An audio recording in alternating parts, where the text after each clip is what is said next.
OBS plus. Plus work. Plus work, OBS. OBS plus. Plus work. Okay, I think everything's in working order. Last I left off, we got murdered by Haka. Oh, boy. Well, I guess I gotta die 3 more times. Man. Maybe I should try the other fan visual novels after this one. But it has been a while, and I think what I have left is pretty short, in theory.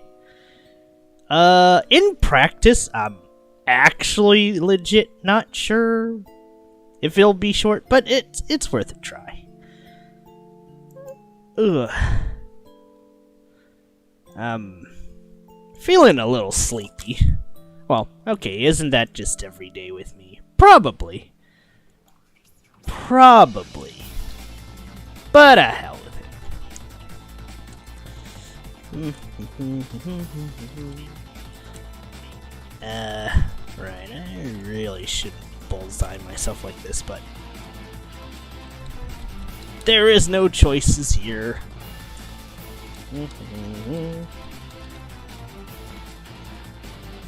Alright, let's see. Okay, so here's the game plan while I scramble to post this on social or something like that. Alright, we'll finish Doppelganger, and we'll attempt to finish Andy and Leyley. Although I get the feeling I'm gonna have to hold off on the latter. But I will do bits of it, just so I can justify the title.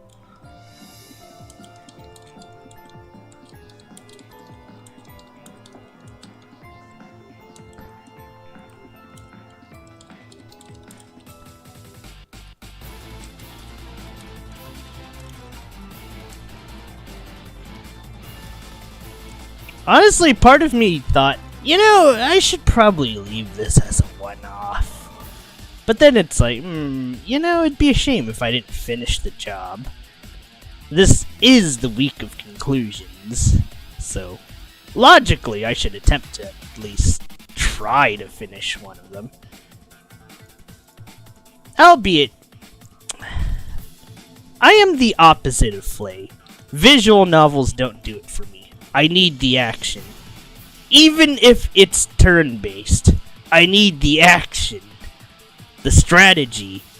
I can't believe I'm saying this one, but the grind. It's like, look, I like a good story as much as anybody. But at the end of the day, it's like, I think I'll memorize a good boss fight more than a good story. To some extent. The story still has to be kind of okay, though. 'Cause, yeah. Right, okay, so if anyone's confused as to why I put the games category the way it is, look, they don't have Doppelganger. But they do have Andy and Leyley, which will happen later, but you will bear with me as I get slaughtered by 3 guys for some reason. I guess. I don't know. They're all psychopaths, I say.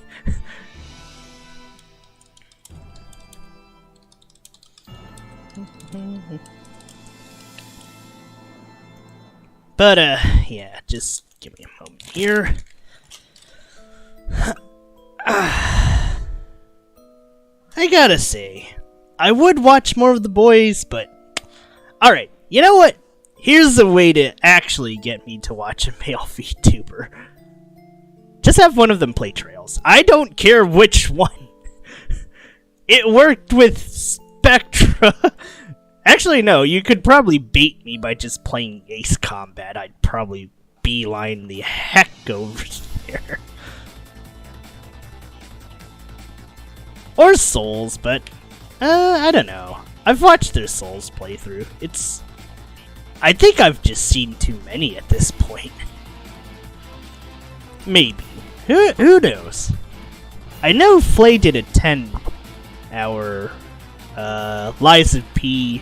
I want to say it was a race. It probably wasn't, but I wanted to say it was a race. Anyway, let's go die again, because Well, I guess I guess I'm in the mood to hate myself, but I suppose that's every day that I live, huh? Well, alright, blah, blah, blah, I don't care what's the route. Alright, so, let's see. We've already done Regis, we've already done Haka. Axel tried to make me a killer, but I don't know, Axel, you can't make a person a killer when they already are one. Okay, so, we have... Now we're getting into the members I actually know, which is kind of sad for me to say. And even then, I mostly know Flay and Shinri. More on Flay than Shinri, because I've seen him collab with Pam quite a few times. So, there you go. Well, at least I can report to her later that it's... Yeah, you basically just die 6 times. But let's see how we die. Because I don't expect anything different. Let's go.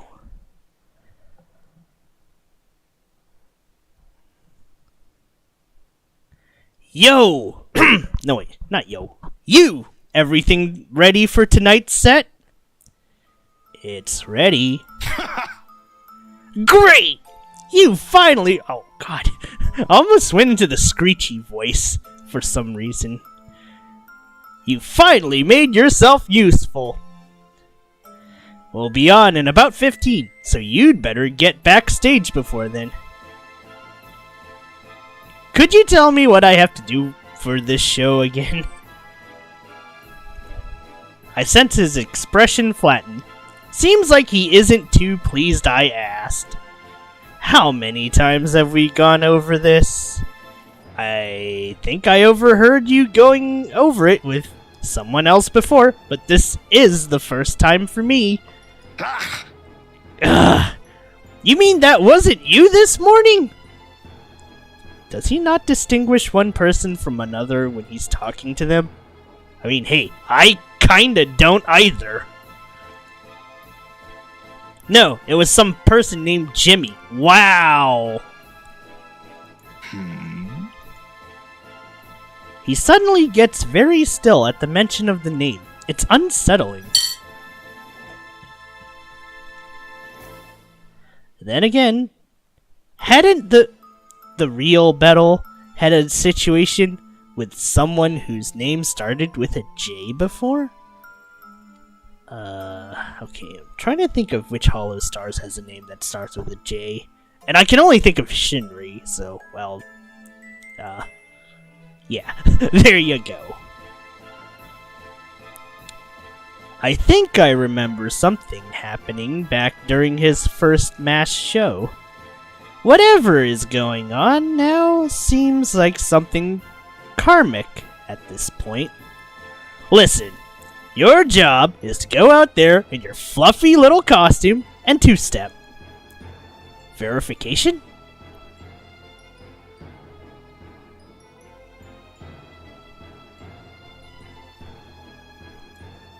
Nothing fancy, just do a 1, 2, and a 1, 2, and a 1, 2, 3, 4. Do the harmonica slide. Wait a minute. Just kidding. It's simple enough choreography. Either it's simple or the showman makes it look so. Got that? You need me to do it again? Just smile, do that, and we're gold. I think I can handle it. Then hurry, let's get out on stage. Don't you have any other stagehands? We wouldn't be in this predicament if I did, now would we? But you claim to be the best showman in all of, this place. Elysium! Well, Skeleton Country! In East Side Elysium, anyway.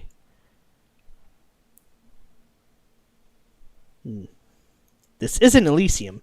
Elysium is where the... Oh, wait. I have an idea. Alright.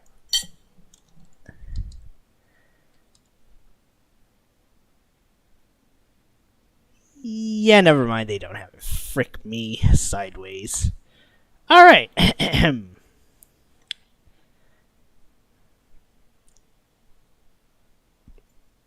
Where was I? Oh, yeah. Elysium is where the real Tempest Guild members are, and no place called Skeleton Country has ever existed. No, wait. Shit, I'm the protag, not the clown. God damn it. What am I doing with myself? I know this is a fact, but it's not worth arguing about. Hello? No, wait. Hello? We have a show to do! Sorry, I know. I just really thought you'd have other people helping. I mean, I used to, but none of them could keep up. Keep up? See the skeletons littered around the room. They'd been the first thing I noticed. The showman notices I'm watching him. After making his way to one of the femurs on the ground, he gives it a hard sweep with the edge of his boot. The bone goes airborne in the same motion, clacking noisily against the dressing room wall upon impact. I feel gross watching him. Oh wait, shoot. I gotta shrink myself a little more. Punt myself into a corner here. That's better. Okay. Those are the guys that couldn't do their job, so you'd best not test me and wind up one of them. I don't even need to do the laugh this time, and normally I like doing the maniacal laughs. But, yeah. His laugh comes so naturally at the suggestion of murders. Oh man, are we gonna talk about murders? Okay.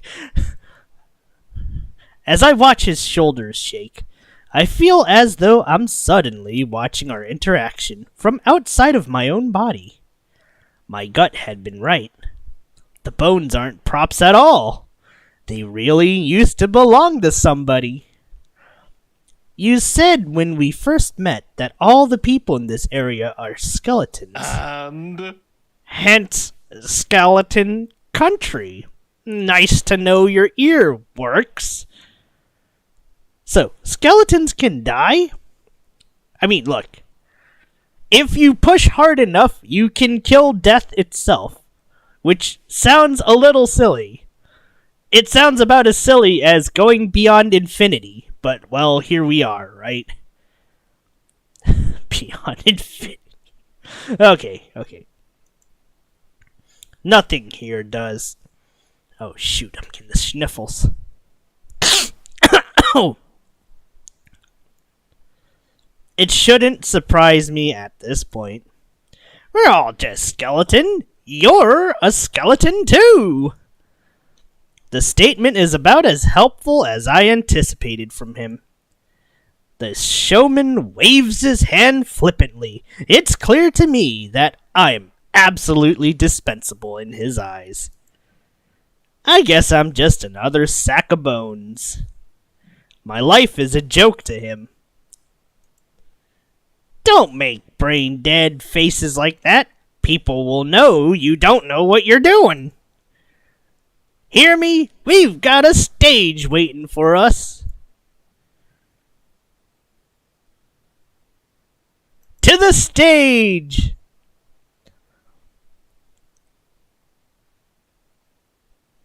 It's about time for the show, whether I like it or not. I don't want to end up like those broken skeletons in the dressing room. After tugging on the ends of the costume gloves I've been forced to wear, I reluctantly follow the showman to the stage.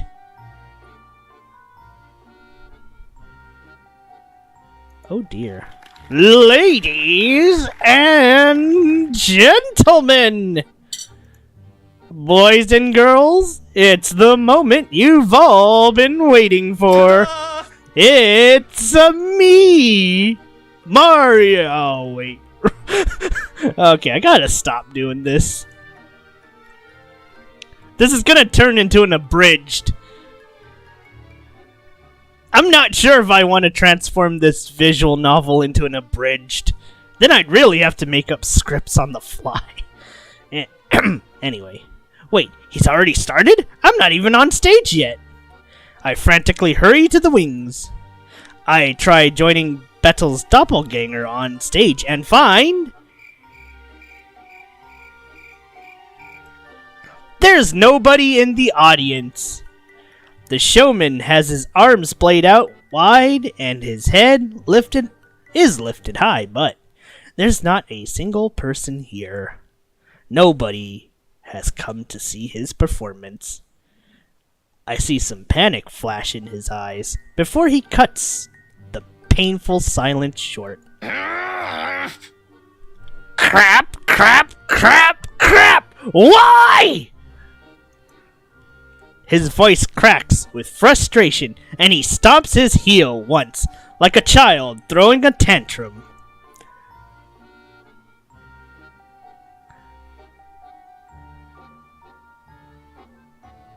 Okay, I could be a douchebag since I am going to die anyways, probably.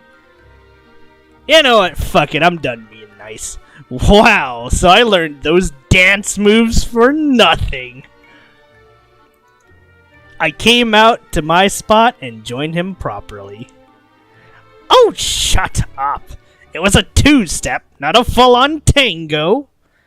Since it looks like there's not going to be a show, can I at least take this costume off and get into something more comfortable? No! There will be a show! Gah! I thought for sure there were at least 3 other skeletons around to come. Three's not a big number. Well, that's all that's left! Is there a skeleton birth rate problem or something? I'm still new here, so it's not like I know. It's not a birth rate problem!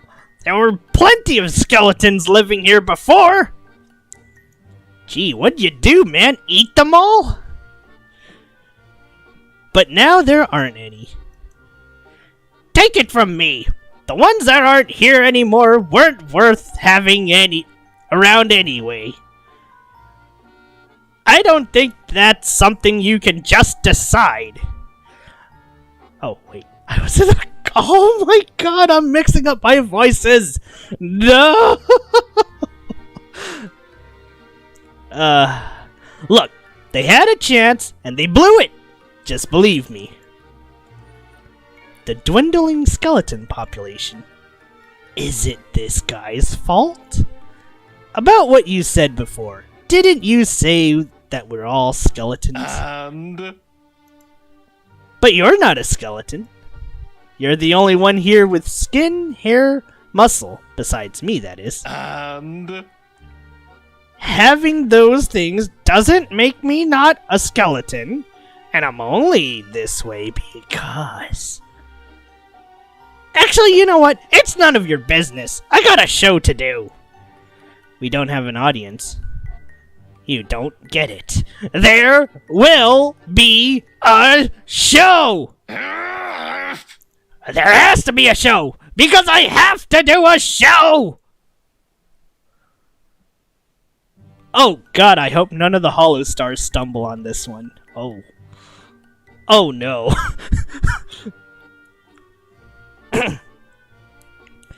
Demanding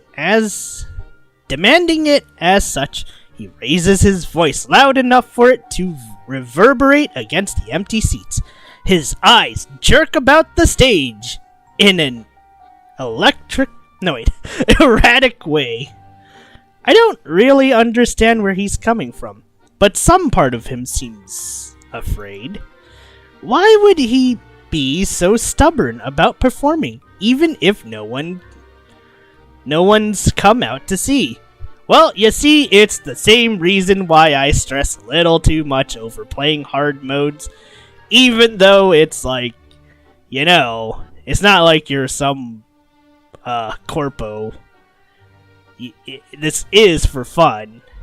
It's like Sometimes you just want to try your best, even if you know the odds are to a point where you could probably just be lazy and get away with it. But, not me and not tonight, I guess.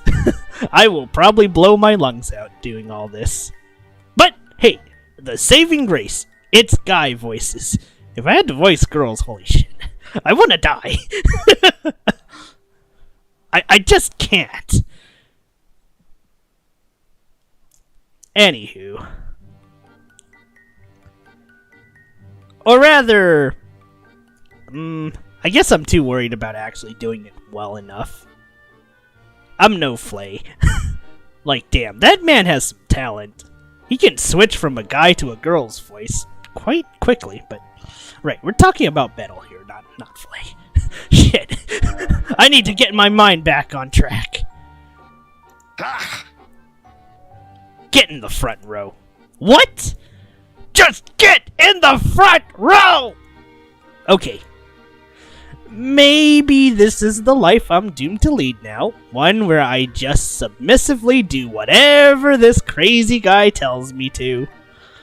As I take a seat in the front row, I can't help but be reminded of Bettle's rehearsals back at the Tempest Guild Hall. Those times had been much more of a two-way street than this. Bettle had always understood the importance of keeping his audience happy.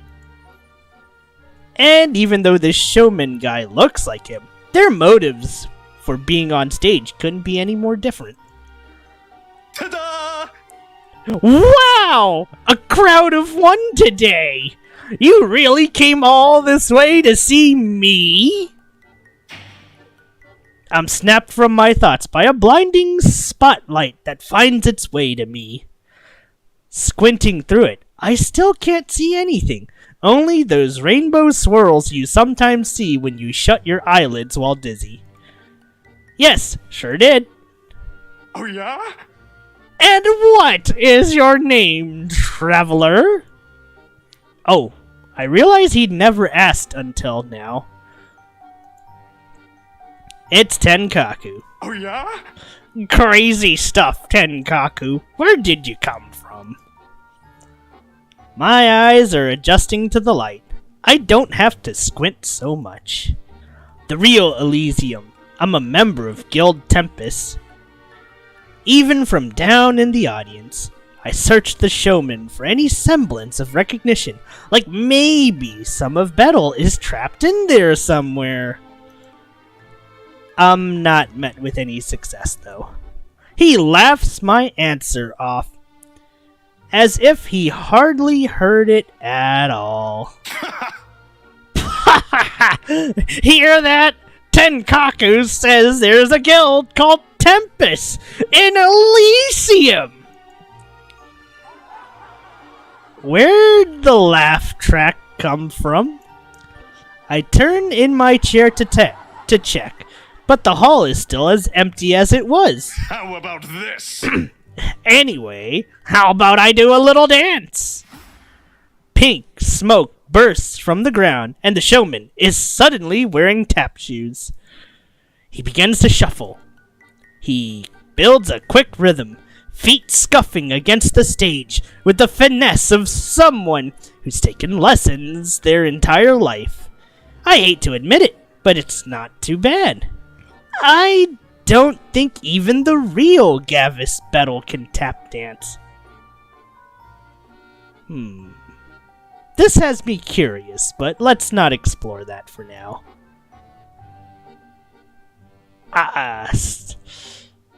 Okay, you know what? Cheer for him, I guess. We're probably gonna die, but I don't know, maybe it'll be less painful. Yeah! Woo! Yeah! I'm not about to be a bad sport about this. This guy is talented! Ta-da! The showman seems delighted by my response. He does a twirl. How about this? Anyway, how about I do a little dance? Wait. He begins to shuffle. He builds a quick rhythm, feet scuffing against the stage with the finesse of... Wait.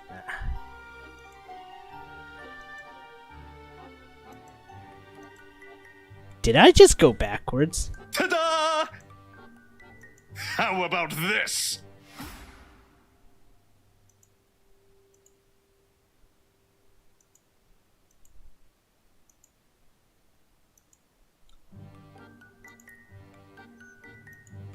As I study it, I realize that something's missing from this performance. I don't do anything, I just stare. The sound of his tap shoes gets faster and faster. He's doing all sorts of stunts, handstands and flips, but I just don't care. This performance doesn't make me feel anything.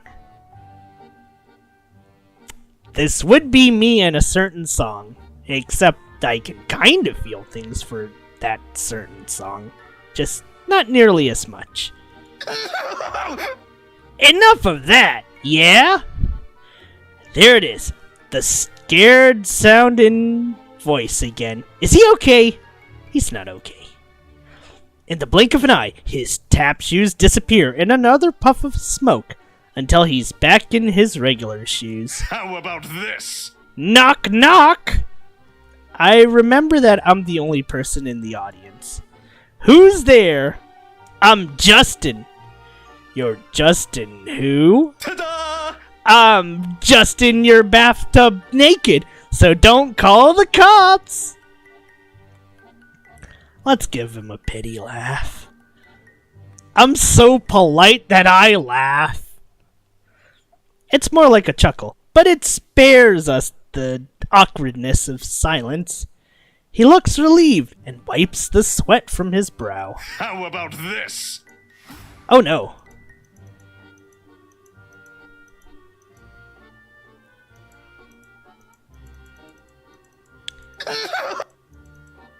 How about... Right. I think I have to be a douchebag. Ta-da! Don't laugh.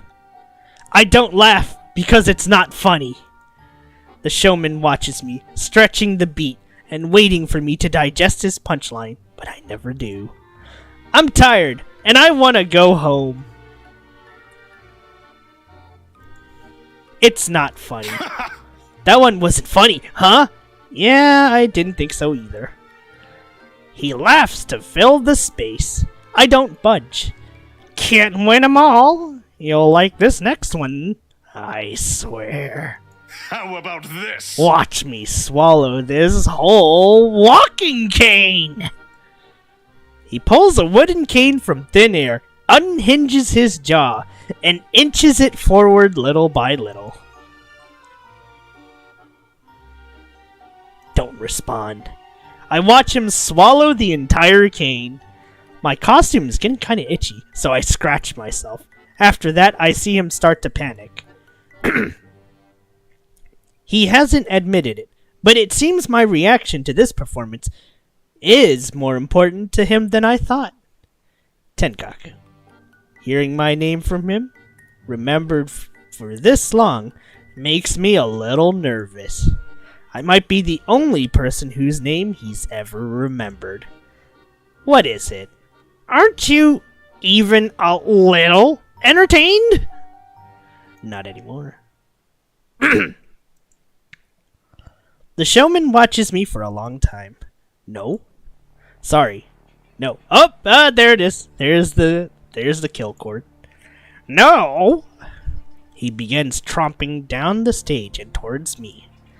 You can't not be entertained. You don't know what that means.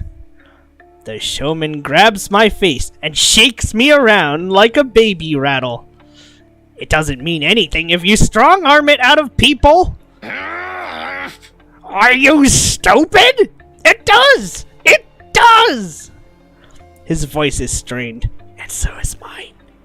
I hear something dark beginning to stir, like the realm is beginning to split.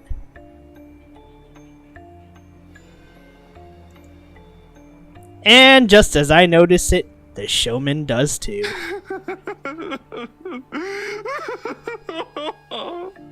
He pulls my head against his chest and begins to sob. His arms are trembling around me. He's clutching for dear life. My gut drops, and I know we've reached a point of no return.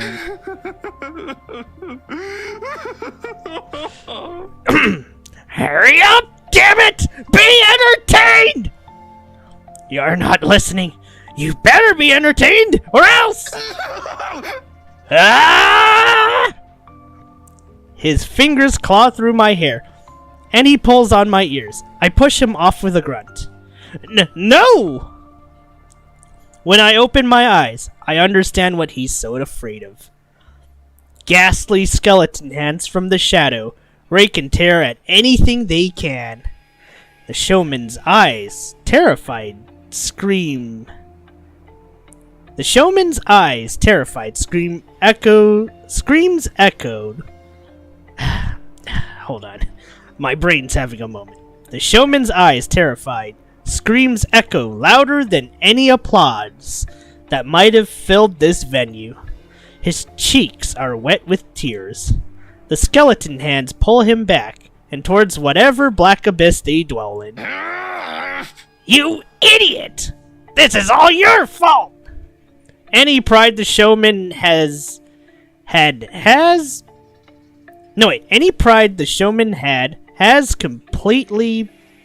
been completely thrown away. Desperate to live, the showman throws a hand out for me, still trying to grab at whatever he can. I gave you a purpose, a place to be, and this is how you return the favor? How dare you! I think of how terrible he's been to me, and the others around him. How many of us had he made so miserable? This is his punishment. But I still can't decide how I feel. No, please. Before I can react properly, the showman's throat gives off one last wet scream. He's enveloped by the skeletons. They suck him back into the dark, and I'm left here alone in the audience, surrounded by no one, with no one on the stage. I belatedly realize what's happened. The showman is dead, and... Now this is entertainment! Whoa! Wait, I actually got to kill one of them? After 3 rounds of dying? Holy smokes! Yeah! Wait, should I be happy about this? I probably should not be happy about this. I'm entertained. Damn, bro, I'm kind of fucked up. You have acquired 4 keys. Okay, that was a twist. That actually took me by surprise, since I was like, we're probably gonna die again, aren't we? No, instead I end up killing Bettel. What the flying monkeys? Oh, oh gosh. I think I overdid it for the scratchy clown voice.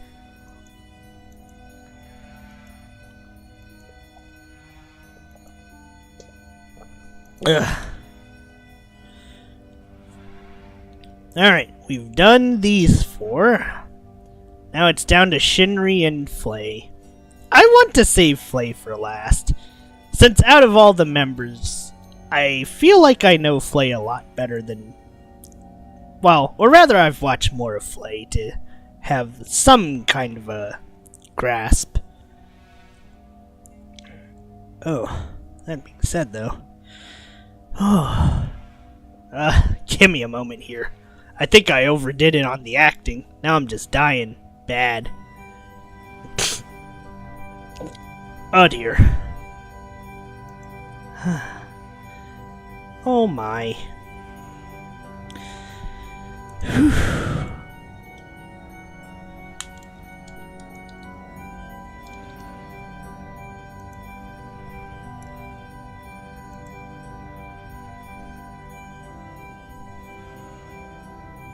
Oh boy, if I do Shinri, I can bust out my trapper patented southern accent. That's just pretty much a parody. It's a goddamn parody. That being said, though, out of all the digs, I have to say, Shinri got some swagger. Like, goddamn. Although I guess it's more, well, there it is. Me liking cowboy clothes.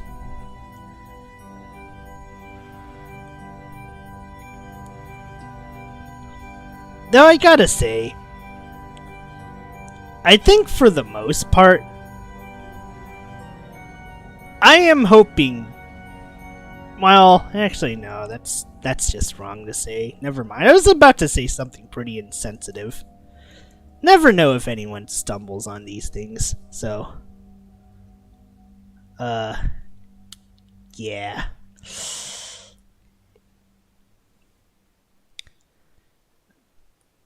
Maybe let's not.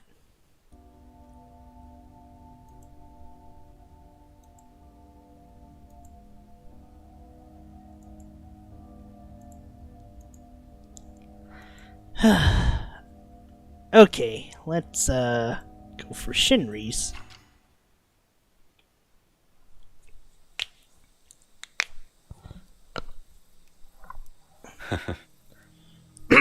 So, what do you think?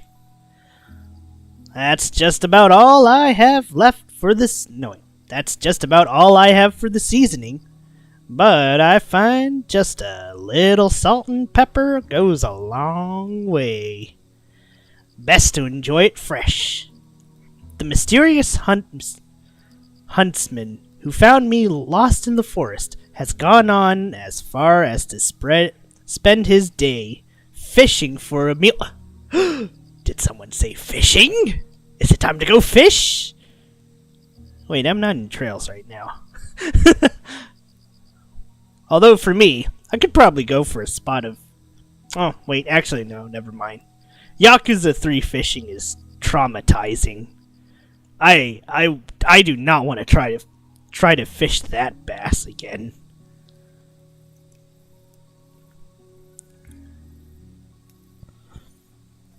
Anywho, he'd been so informative and helpful to me up until now.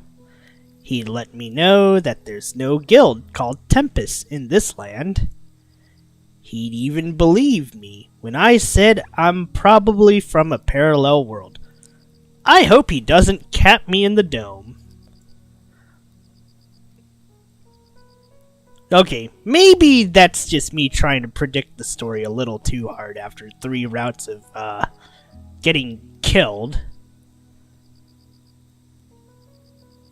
Ooh, piano music! Oh man.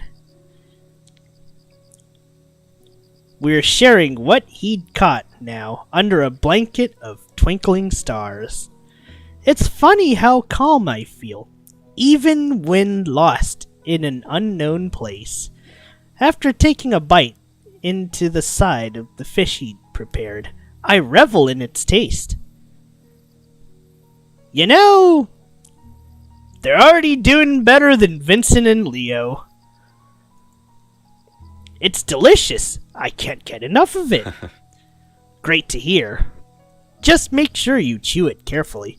The bones on that type of fish can catch you off guard. Ah, eating fish with all the bones. Admittedly, it feels like the bones do give extra flavor, but it's also kind of a mess to try and separate the fillets and all. And usually, if I ever get a fish that's whole and fried, I usually try to push the meat off with a spoon. It's something I picked up from watching a Gordon Ramsay video, where... Oh wait, yeah. It was this rock salt-crusted fish that Ramsay baked in an oven. Then he cracked the salt and then just slid the fish meat off of the bones. And it just went through so easily. And okay, I'm getting a little or more off track. I had no idea. I navigate the fish carefully with my teeth and try not to eat so fast. I think from what I did watch of Battle, I'll admit my faults. I should try to watch more of the male VTubers. I just can't seem to find the one. And it's like, I know they're the one.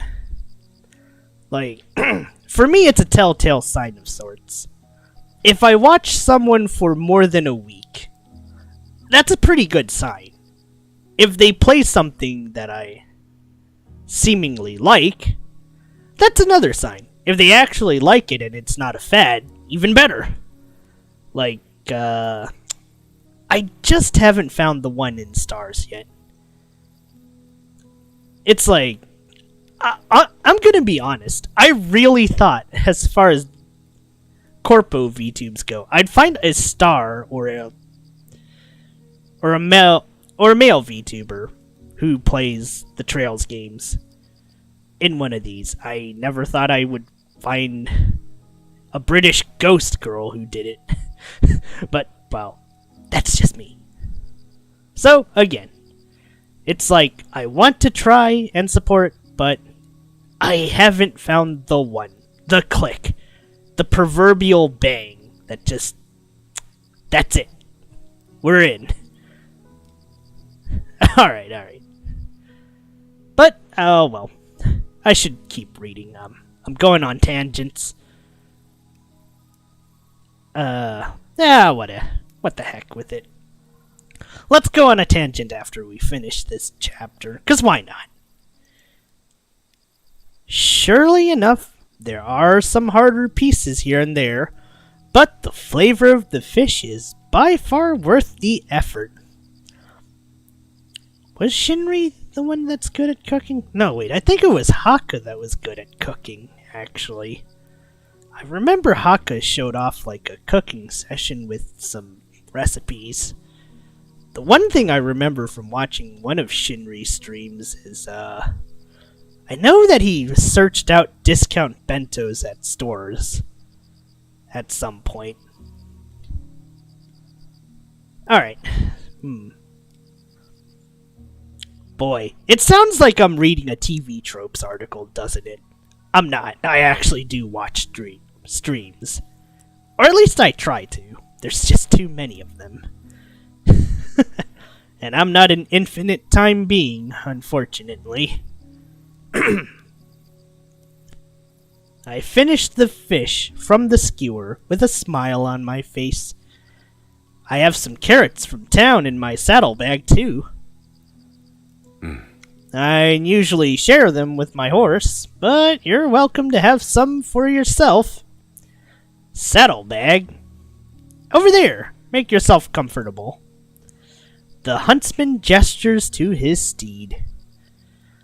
By a knotty old tree, a large dark horse with mane and tail of smoke watches me from the side. Well, it watches me somehow. Though it has no eyeballs and only empty sockets, it's still acutely aware of its surroundings. I'd been terrified of the horse the first time I'd seen the huntsman galloping on it.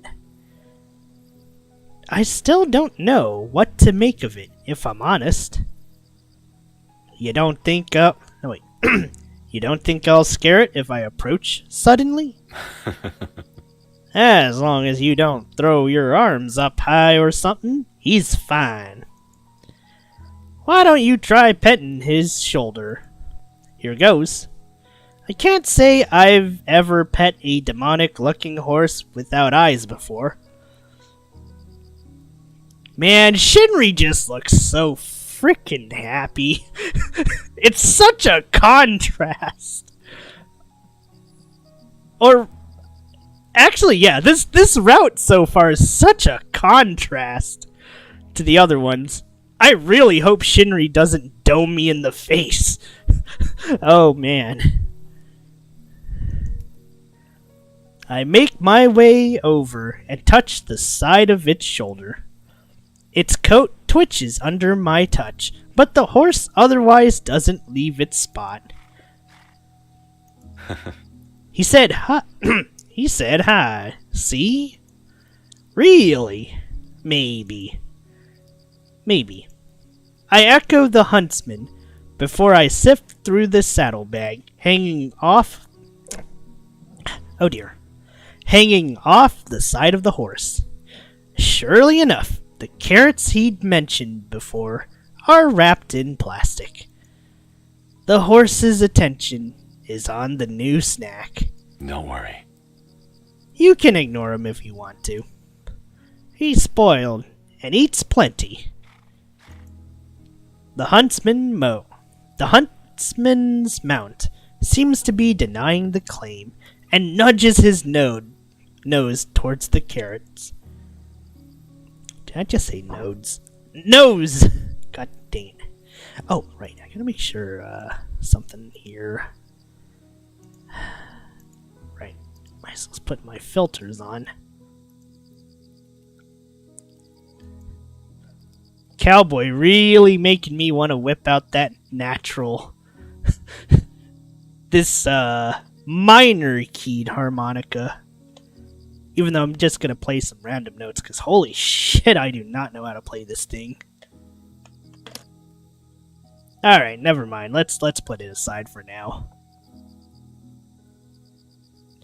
Though I see the huntsman shaking his head, I'm weak and unable to resist sharing. After fishing one of the sticks from the bag, I flatten my palm and offer it to the horse to eat. Crunch, crunch. And spoiled yet again. He's kinda cute. Oh, yeah? Just don't let him know. Just don't let him know. Anyway, shall we roast the rest of these carrots? Good idea. A roast carrot and fish dinner. Not too bad for, cozying outside. After letting the huntsman horse finish, I bring the remaining carrots to his side by the fire. Say, what should I call you anyway? Me? You. I don't think you gave me your name, right? The huntsman is quiet. I carefully roast the carrots over the fire. It's best I don't give you my name, given the circumstances. Let's just say I'm not so popular. No, wait, that I'm not so popular with the royals. So, you're an outlaw or something? These lands are corrupt. I just try to set things straight. Ah, so he's more like a vigilante. Hey, oh man. I can get behind this route. Are we gonna go wrestling some criminals? Oh man.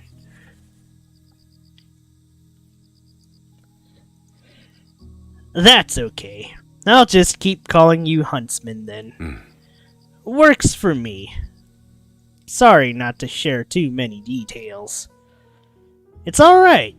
You can call me Tenkaku. Did I say something wrong? It's nothing. No, I just found it a little ironic. An acquaintance hinted I may run into someone named Tenkaku the other night. Small world, isn't it?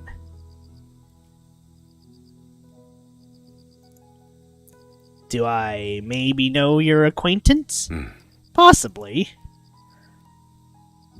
I've had some conversations with him here and there, but we've yet to meet in person. You could call us pen pals? Tell me why, tell me what you say.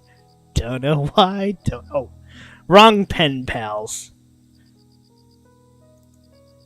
So it's long distance. Hopefully you two get to meet someday. Maybe someday, somehow. The carrots are finished. I sprinkle some salt across them. All done. You want some too? No, that's alright. You take 'em. Tomorrow will be a long day for you. You should rest up. You don't have to help me get home, you know. I feel bad making you go out of your way. I frown at him from around the carrot I'm eating. And leave you on your own? I can't do that. The fire plane's not too far from here, and that land has been in chaos ever since. To put it simply, the nearest kingdom is too dangerous for a stranger on their own. Don't worry. Oh, wait! Apparently, I've been playing this out of order. Because apparently the order has been, apparently it's Flays, then Hakkas, then Betel, and then it's Shinri, then it's Axel, and then the Demon King. I guess that kind of makes sense.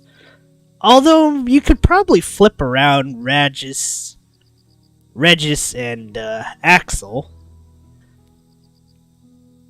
Because Shinri did just mention the fire planes. And Axel's route is where the fire plane takes place. This is goofed.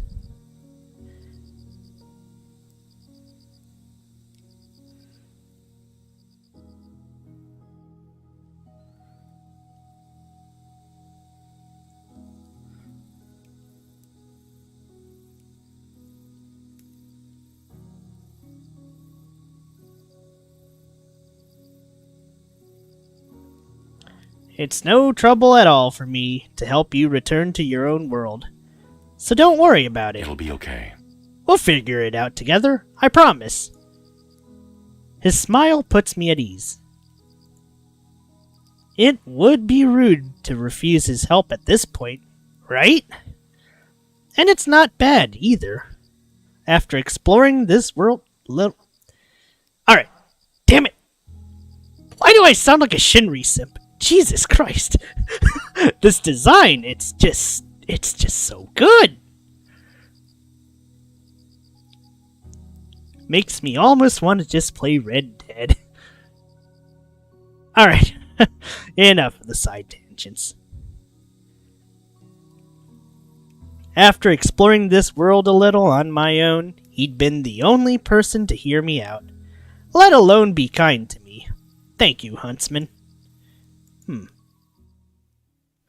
After taking turns to bathe in the river, we wrap up the night fairly early.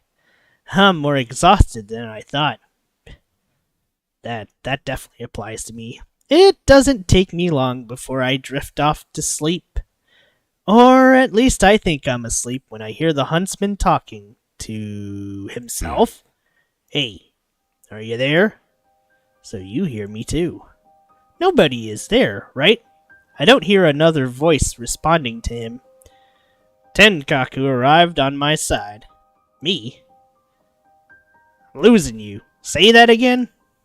I strain to listen harder, but there's still no other voice present. The huntsman is talking to himself, outside my tent, as if someone is there with him. I wonder if I should worry. I'm not sure. Don't worry.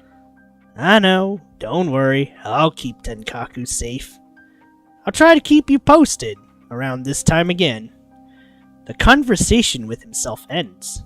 Everything goes quiet, and I hear the huntsman shuffling over to his own tent. Too sleepy to keep pondering, I drift off into slumber. Sleep well. The huntsman greets me when I see him the next morning. I remember how unsettling it'd been to hear him carry on a conversation with himself last night. Should I try bringing it up now?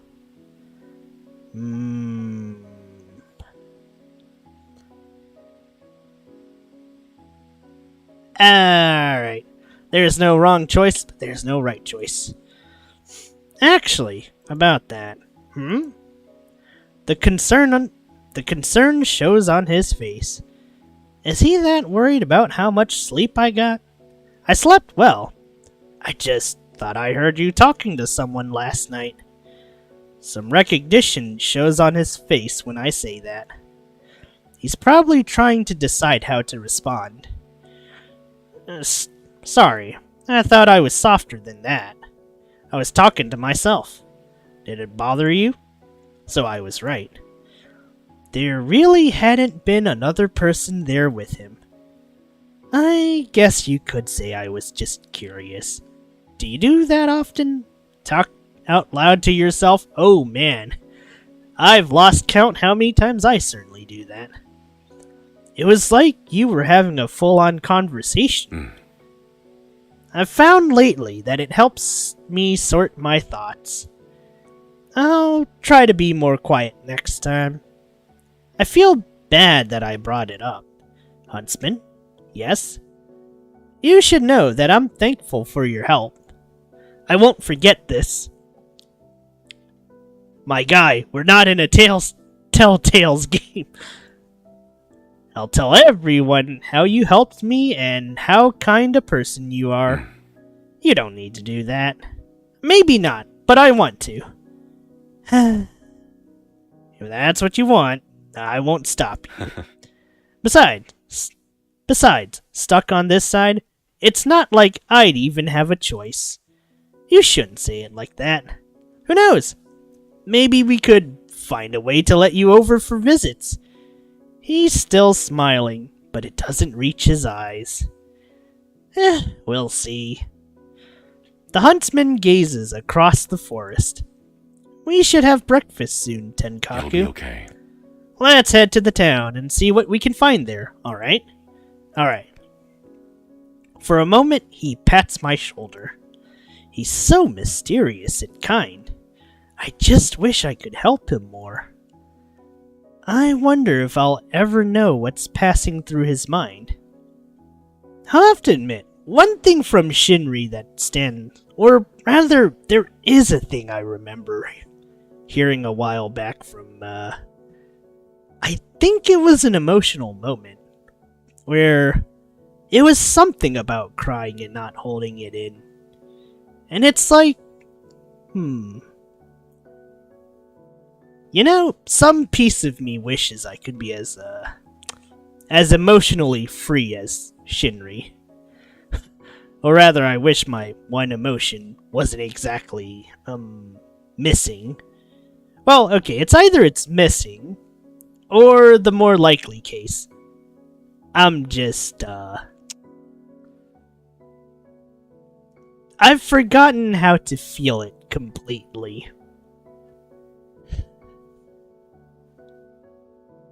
But yeah, I don't know.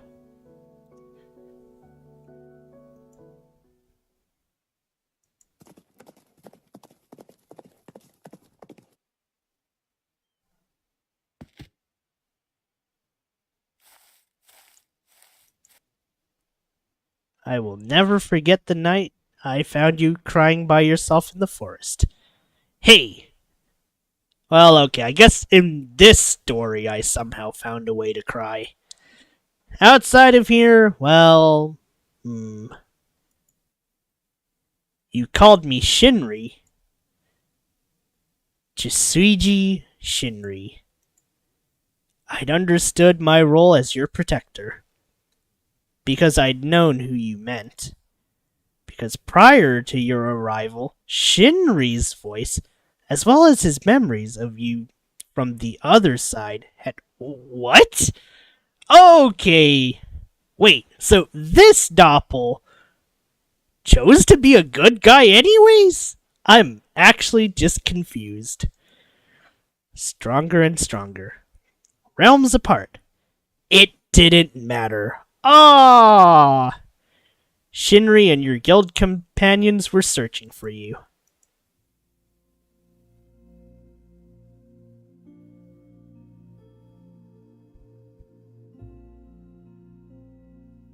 And so, from this side, we searched the lands together.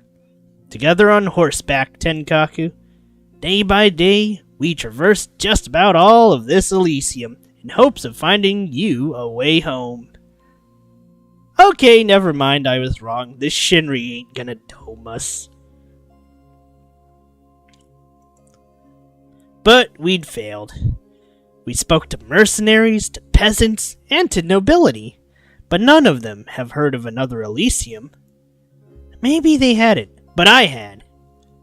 Because, for reasons I hadn't told you, I'd been wanted by many kingdoms for a long time. I wonder, have you ever heard of something called Doppelganger? Oh no!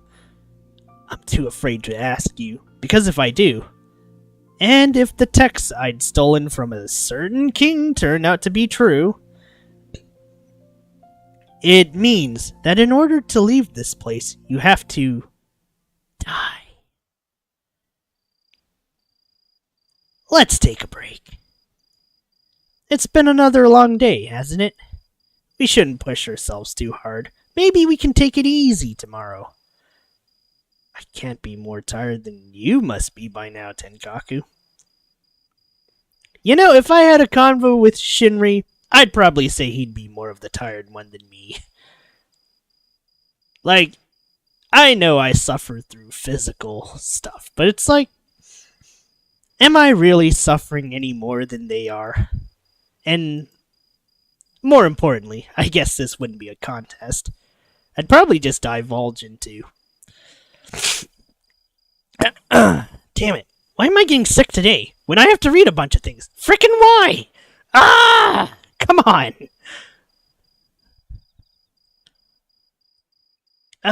Anyways. I'd have to wonder, who in Hollow Stars would I have a long convo with? I want to say Flay, since mine, well, the tastes line up. The tastes definitely line up to some degree. But, sadly for me, I don't know if anyone in the stars actually likes Ace Combat. I know Yakuza and Trails might be on the table. I know Flay mentioned Cold Steel 1 too. I'm not sure if he's played Sky and Azure, or Sky Crossbell. As for Shinri, I have to wonder. But it feels like I could probably strike up a decent convo. At least that's just my thoughts for now. How many days have we searched up and come up with nothing? I can only imagine how helpless you must feel, stuck in a foreign land like this, and yet you're putting on a strong front. That must be something you learned from your world. From the other me and your guildmates. Don't worry. Well, I guess, speaking of guilds, this is a good time for a backstory. Since, I guess just like Dark Souls, I leave my most, interesting lore in the far off streams. I don't know why I feel the need to do that. I guess it's less embarrassing. And maybe a bit more fun for me this way.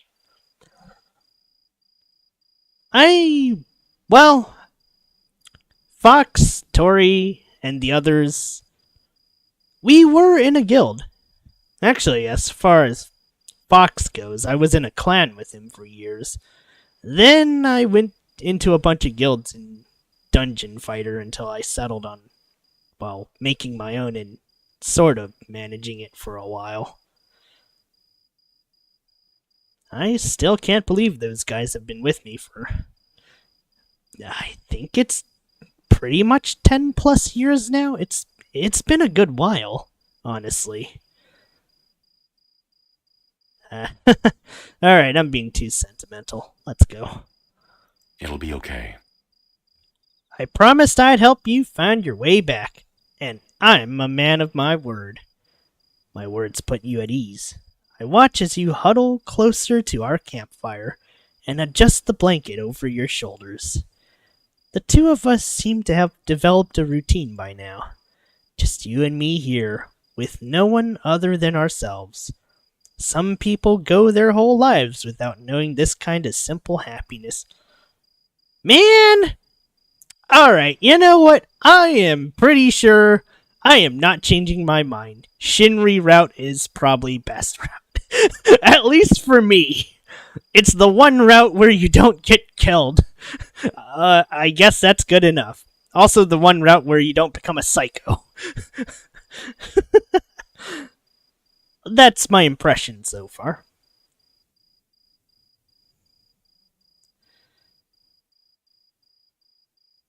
Oh wait, I thought I would be one. How long has it been since you arrived? Because I'd come to enjoy your presence so much, I'd lost track of time and stopped counting. Maybe it's been a couple weeks now. Or had it been longer? Do you remember how long it's been since we started looking? No, I forgot. So you feel the same. I guess I stopped paying attention. I'll get back eventually. And this isn't terrible. You've been a good friend to me. I realize that no one said that to me before. I can't recall a time anyone has referred to me as their friend. I pull on the brim of my hat. I forgot to keep count too. I suppose it can't be helped, right? Anyway, you take your turn bathing first tonight. I need to make preparations for tomorrow. Yeah? Tomorrow? A few days ago, I asked you about your birthday. You couldn't tell me. Ah, that. How can I explain that my memory doesn't go that far back? It's like, this world is... I thought that was really sad, Huntsman. Oh, yeah? Did you? Of course you would. So we're celebrating your birthday tomorrow. Your birthday going forward will be 310. Don't forget, okay? If you say so. I'd tell you that I don't need it, but you're too excited for me to try and stop you. I'll take a bath now. Good! Take your time. The moonlight makes the river shine silver. I take my time in the water. My hair sticks to the nape of my neck when I wash it. Then I think about how you called me your friend.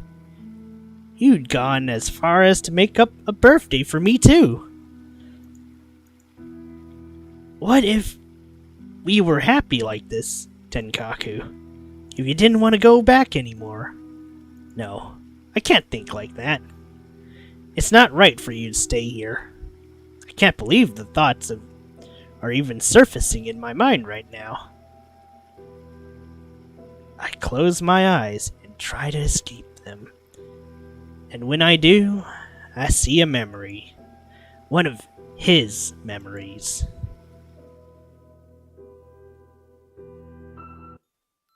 It's morning. Shinri is happy and sharing a pot of coffee. Hey, coffee time. Let's go. Sharing a pot of coffee with you and your friends. Someone with two different colored eyes spills some on himself, and his pet jingles loudly as it flees the splash. A man with blonde hair is arm wrestling with a smaller man in a ponytail. A young man in white and blue is carrying a still sleeping red-headed teammate into the room on his back. Did he just not want to wake up? It seems like it. Let's give him 30 minutes.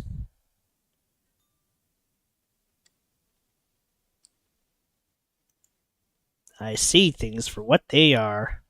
Life together with me in this miserable parallel world that could never compare to something like the life you had before.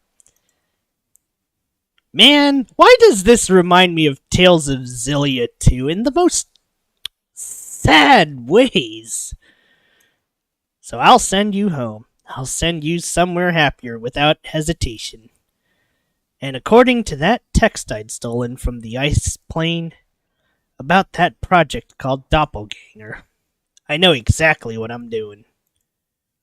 I have to help you finish this route we're trapped in. Today's the huntsman's birthday. Since he told me he couldn't remember his real one, I thought it might be fun to try celebrating today. He doesn't know it, but I managed to prepare a gift. I'm excited to give it to him. If only I could actually find him. He's not in his tent. Weird. Huntsman! Are you here? Aside from me, our camp is empty.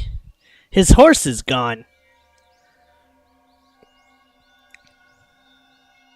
I searched the deeper parts of the forest for him, but there's no sign of him anywhere. Huntsman? I call him again, and am still not met by a response. Why do I feel like something terrible has happened to him? No! Damn it! Not Shinri! God freaking dang it! No! Okay, look, if the other guys had sympathetic routes, I'd be upset too. I need to stay calm. I have a sinking feeling in my stomach. I searched.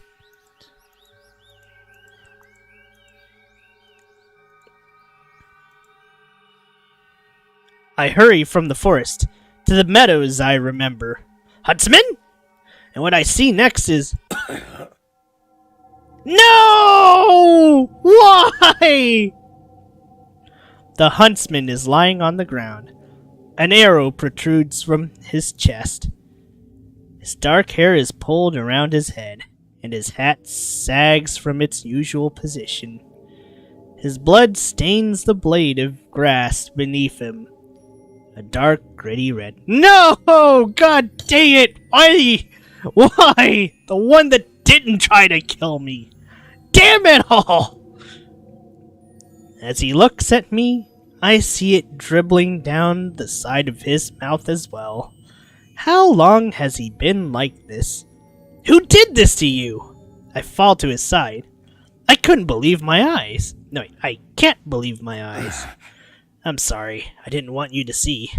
As I reach for the arrow in his chest, the huntsman touches the side of my wrist to stop me.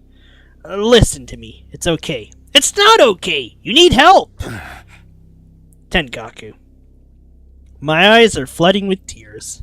I can't stand the sight of him hurting like this. Am I too late? Can he still be saved? Don't cry.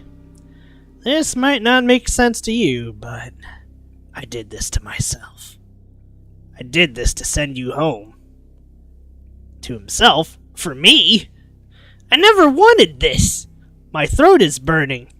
I hiccup and sob, unable to keep myself under control.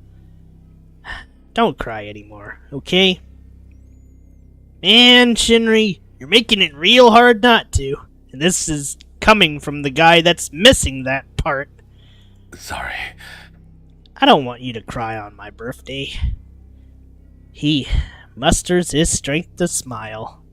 Even now he's thinking of me. Your birthday was supposed to be today! It wasn't supposed to be like this! I wanted to do something special for you! And smile at me. How can I? If you can't, then smile at him, the other me, on the other side. Because this won't be the last time I see you. I see you through him. Do you understand? I see the shine disappearing from his eyes. His death seems so long and painful. Trust me, alright? This has to happen. I must believe in what he says. I inhale shakily and nod. I believe you. No, wait. I believe you. I trust you. He lays his head back on the grass, but even that movement seems excruciating for him. To his left are his bow and his arrows. And though I believe this must happen because he tells me so, with his bow and an arrow, I could help him. I could. Could I? You don't have to. He's still so kind. He'd allow me to leave him here, but I can't do that to him.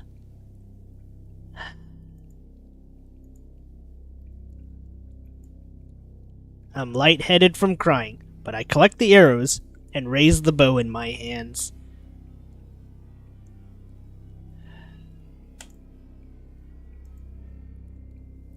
I aim between his eyes. His smile has finally met them. His smile has finally met them this time. I want to help him. I don't want him to hurt anymore. And most importantly, I want to smile for him on the other side. I draw the bow and he is dead. Man, happy birthday, Huntsman.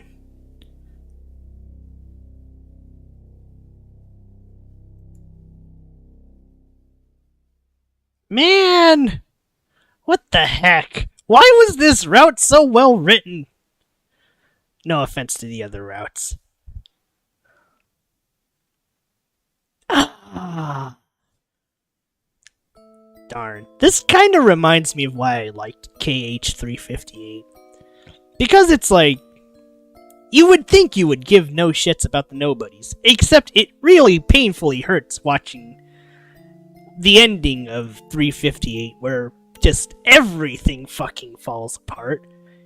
You kill your best friend, and then it's like you try to get revenge, but then you keep forgetting about your best friend until you don't remember them because they got retconned. It's like, fuck. Ah.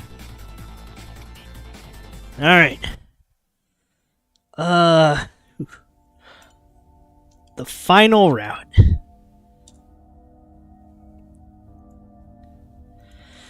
Huh. That was actually pretty good.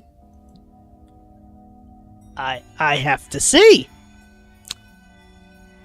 I'm not an Otome guy, and I don't think this is what I would qualify as one, but Shinri route, best route, hands down. Holy shit, it's so good.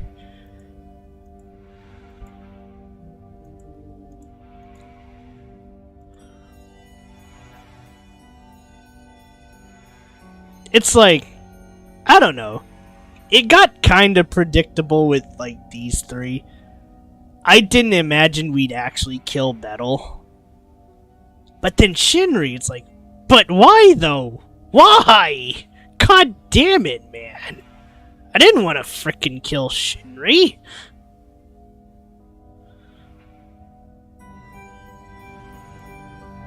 Man.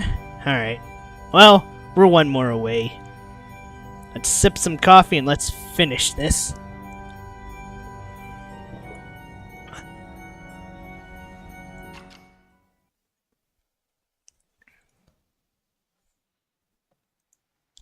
Rain slips through the Damn it, I hate that today I'm getting congestion. Flipping why? I just want to finish my visual novels, man! Rain slips through the grass foliage above me. It falls and patters against my skin and hair. As my clothing starts clinging to me, the air around it is rich with the smell of wet leaves. It's not bad. Strange. I can't recall what happened between when I stepped through the door and now. But perhaps I shouldn't be surprised. Of course, the way back to the Tempest Guild Hall wouldn't be as easy as going through the right door. There's no point in sulking. I may as well try my best to figure out where I've turned up. I know it's a forest at least. Then again, I know lots of forests. I'd never been good with distinguishing one from another. All trees look the same to me after a while. If only I were Machina X Flay. I'm just gonna call him Flay. This name is too long. Okay. If only I were Machina X Flayon. No, wait. Let me read that again. If only I were Machina times... Okay, I gotta stop. The guild's pilot always seemed to be always seemed able to memorize landmarks without trying. He rarely needed to check his maps after an initial expedition, and I always reached out to him when I found myself lost somewhere. Oh, there's an idea. I think to check my communication device and contact him. Come on, Flayon, pick up. Drat! Failed signal. You've got to be kidding me. I give it another try. Ugh! Failed signal again?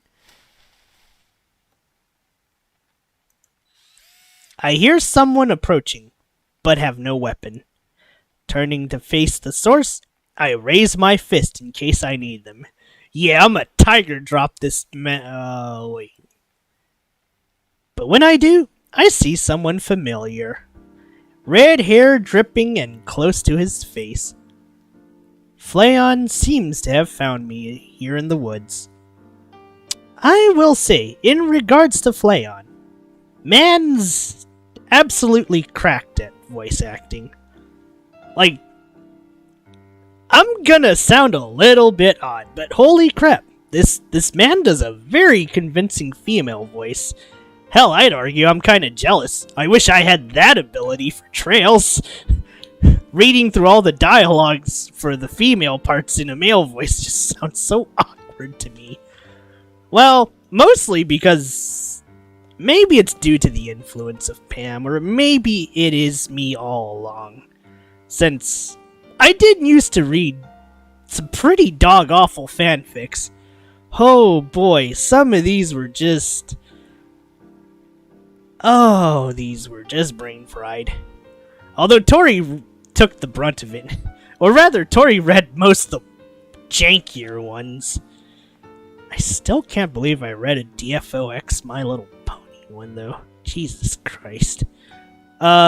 Anyways. I will say, it's like, well, I'm glad that, as far as I've watched with Flay playing the Souls games, he's been pretty fun to watch. For some reason, I really hope he gets, like, Cold Steel perms. I really would like to see him try that one on stream. But to be fair, as far as I know in the higher end of the Corpo worlds, turn-based JRPGs don't seem to be that hot. Unless it's like Persona or... Actually, yeah, just Persona and maybe Yakuza Infinite. Although, as far as Yakuza goes... Actually, no. I know that Gold Bullet was doing Like a Dragon. I'm not sure if he's still doing Like a Dragon. But, yeah. I will say, I was kind of bummed out Flay actually dropped Armored Core for a bit.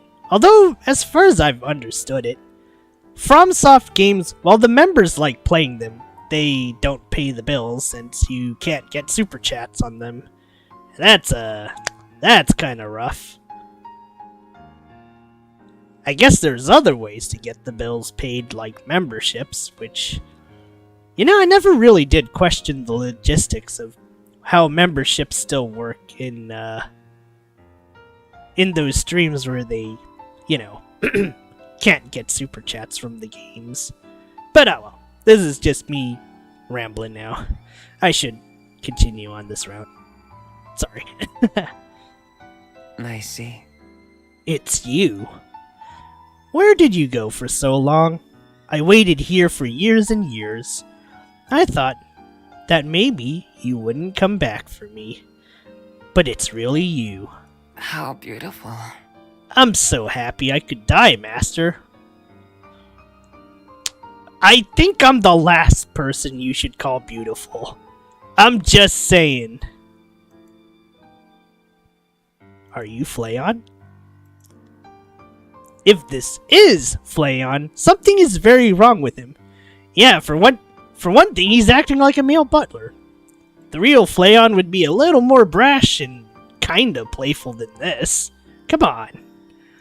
Who's this poser? The smile on his face dims. It's at this moment that perhaps both of us realize that we've been mistaken. That has to be the reason. The disappointment is showing on his face. No, Flayon is. I see him hesitate. Flayon's name means something to him, but I don't understand it. Flayon is dead, Master. You yelled at me. You said you wouldn't call me by his name anymore. Because it hurts when you do. It breaks your heart, remember? And you having a heart is what makes you human. Shit, I'm partially inhuman then. Oh no! Not like this. You said that you were different from me because I can't understand your pain. That's what you told me. I did? What the hell is he even talking about? There's no way I could just forget Flayon dying. It's impossible. Right? Does calling me Flayon again means your heart is fixed now? That must be why you came back. No. You're not Flayon. I'm sure about this part. You waited years and you said you waited here for years and years? How long have you been by yourself?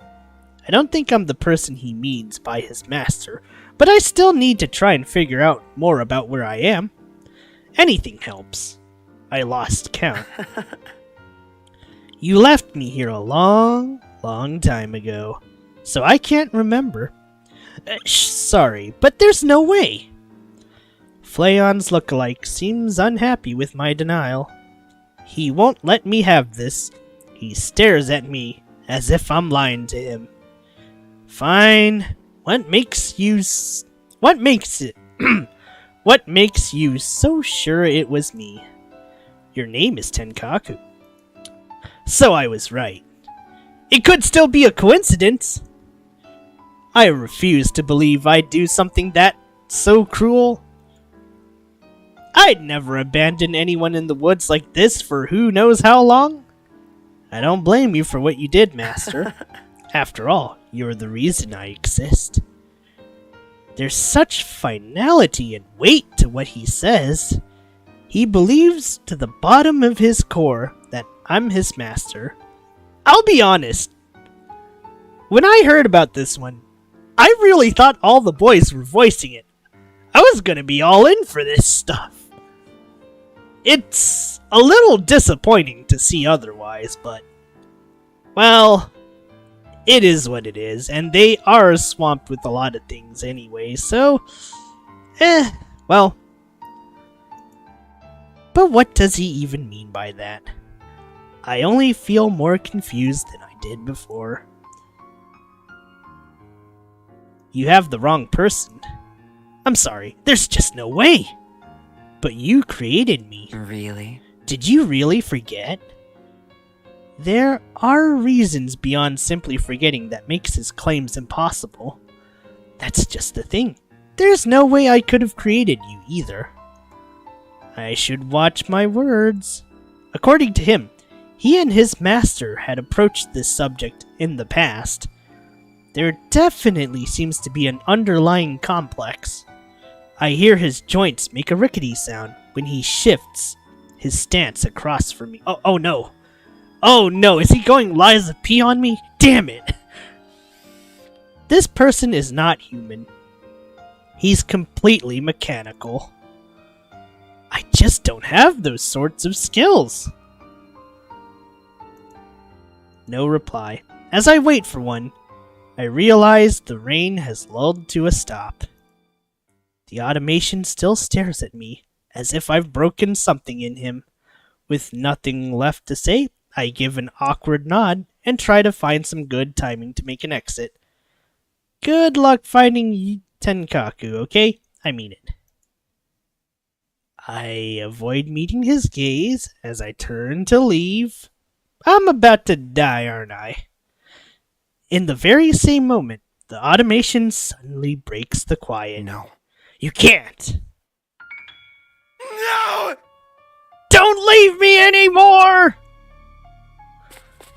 The shouting shoots fear through me, and before I know it, I'm running from the forest without even thinking. Without looking back.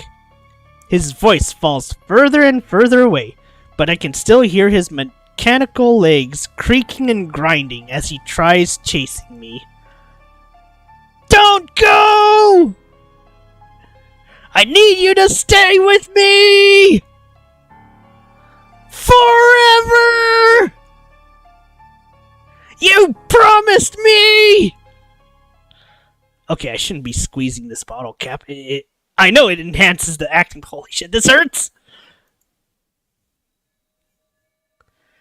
I run until I don't hear him anymore, and eventually come to the edge of the forest. Though I seem to have lost him, it's still difficult for me to feel uneasy. Not to feel uneasy. The automation may not be human, but he still sounds like it. No, I can't think about that anymore. I can't afford to feel guilty over something I didn't do. My eyes search the clearing for any signs of shelter. In the far distance, I can see a greenhouse and a small chateau side by side. If we return to the forest, we're dead. So, greenhouse. A greenhouse seems like a good enough place for a temporary shelter. There's a roof and enough plants inside should I have to hide myself from anything dangerous. If I can at least take a quick power nap, I should have enough strength to find my way back to the nearest town. Achoo! I sneeze. In the moment that follows, I realize I may be getting sick from the rain earlier. Oh man, that sounds like me for real, for real. I am getting sick from the rains. And the colds. Serves me right, I guess. The timing couldn't have been worse. I feel chills beginning to develop, but I can't afford for that to slow me down. I should be on my way. Without looking back, I trudged through the greenhouse in search of somewhere to rest.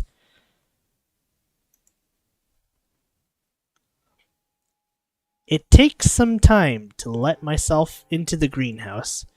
It'd been locked, but I somehow managed to find a spare key hidden where I'd guess one might be. Weird how that'd work out. Well, I'll only be staying here to rest and recollect myself. I'm careful to put everything back where I found it. I also try to avoid touching anything. All of the plants here are well taken care of, and a designated section of them seems to be used in cooking. Maybe the chateau owner enjoys cooking. I'd never been very good at it myself. Was that my stomach? I'm hungry. I shouldn't let myself get distracted. There are more than enough vegetables growing that I could steal, but even just taking a quick nap in here makes me feel guilty, though. I'll pass on taking any food. Maybe try to hunt or fish instead. Wait, is this how he ends up with the huntsman? Rather than eat anything now, I search for a place to sleep. At the back of the greenhouse, I find a tool shed. It should suffice for a nap, just an hour or so. Letting myself in with a creak, I find a corner of the shed and use sacks of soil as makeshift pillows. Oh no. It takes some time, but I eventually fall asleep. Shit. Of course you would come back home. No wait, of course you would come home. I know you better than anyone else. Sleeping like a baby in the shed. So cute. When I awake, I find myself in a room I don't recognize. Somehow, I'm in a pair of cotton pajamas that fit me perfectly. How? Last I remember, I was sleeping on the floor of the shed. Welcome home. You were sleeping for a while. Where'd you come from? I found you sleeping in the tool shed of your greenhouse. My greenhouse? Do you remember yet, master? This is where you live. Don't call me that. Just Tenkaku's fine. Anyway, I'm still confused. You carried me back here from the shed? Where did the pajamas come from? These are your pajamas, Tenkaku. You were all curled up like a sick little kitten. So of course I changed your clothes for you and put you in bed. What in the heck? Don't tell me this is also the good route. His face lightens up with affection and pride, but I just feel violated. Does he think I'm going to thank him for that? Don't smile like that. You should have woken me up. I tried, but you didn't wake up. I couldn't leave you there on the ground, wet and sick. You're never happy with me lately. Not then, and not now. I don't know what I'm supposed to do. I watch him for a long moment, lacking any words that might comfort him. There's a flat silence in the air before I break it with a sudden sneeze. Achoo! Ugh. My whole body is fed up with me, and my stomach growls just shortly after sneezing. The automation laughs tiredly. See? Still sick. I should make you food. What do you want to eat? When had I last eaten food? The idea of a home-cooked meal is appetizing, but I can't trust this automation. He's too bratty. What if he tries sneaking something into the food? Are you good at cooking? I am, if there's a recipe, or if I have one memorized. You designed me to have some cooking abilities because you aren't very good at it yourself. But I don't eat. I'm just very good at following instructions. Enjoying food seems fun. I'm jealous that humans eat. It's just part of being alive. Being alive seems fun. Anyway, I'll see how you resist one of your favorite meals. Wait!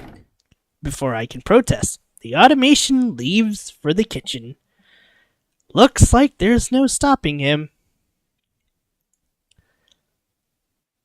Without realizing, I fell asleep again. More sleep seems to have helped recuperate my strength. After awakening a second time, I follow an appetizing smell to the dining quarters and see that a meal has been set out for me on the table. It's a hearty looking... Wait, is this where I get the idea to cook Salisbury steak for Haka and fuck up? Wait, yeah, these routes kinda do make sense if you do them in a certain order.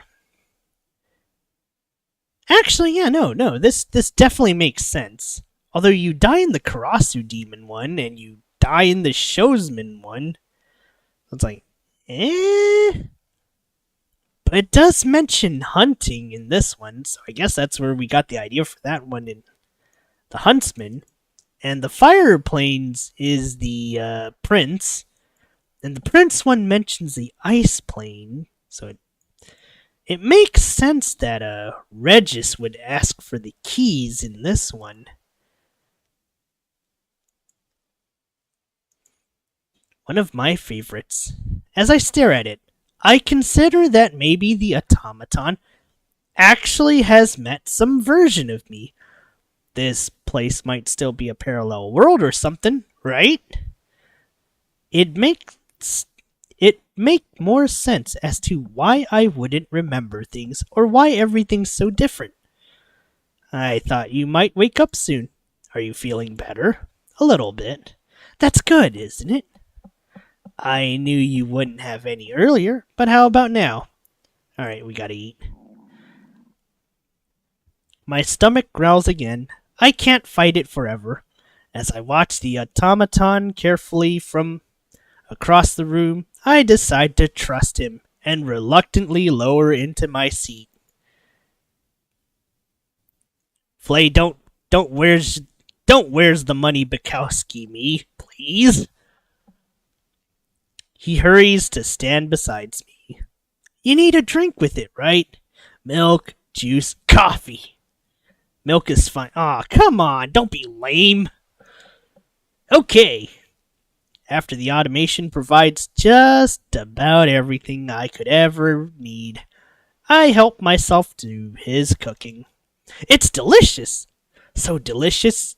In fact, I practically wolf it down without hardly chewing. It earns me some soft laughter from him. If the food is poisoned and I die after this, at least it tasted good! That's the dry humor that crosses my mind upon finishing. You ate it so quickly. It was nice. I wiped my mouth with one of the napkins I'd forgotten to put on my lap. Do you want more? I can make more for you if you want. Normally, I'd be all down to pig out. But my nerves have been so fried from stress that my appetite is smaller than it should be. I feel uncomfortably full. I definitely ate too quickly. That was plenty. Thanks. The automation seems happy with my answer, and he lowers himself into a chair beside me. You're so stubborn. I'm happy to help, you know. I'm thankful for that. I should head back soon. Now that I'm out of the woods, maybe my communicator has a better chance of reaching the Guild Tempest. Failed signal. Are you still trying to go home? The automation fidgets restlessly. No, I still can't make a connection. No! Look at me when I'm talking to you! It certainly gets my attention. As I look up from my communication device, the automation's eyes are wide and trembling. His expression is difficult to read. There's no point. I see. It doesn't matter what I do. You just want things to go back to how they were, don't you? Even though I'm right here and ready to give you everything. Huh? What's so great about being human? Is having a heart really so amazing? The automation is looking at me, but I don't feel seen. His rage is on the precipice of an explosion. I have to calm him down before that happens. Listen. Oh no. But I'm too late.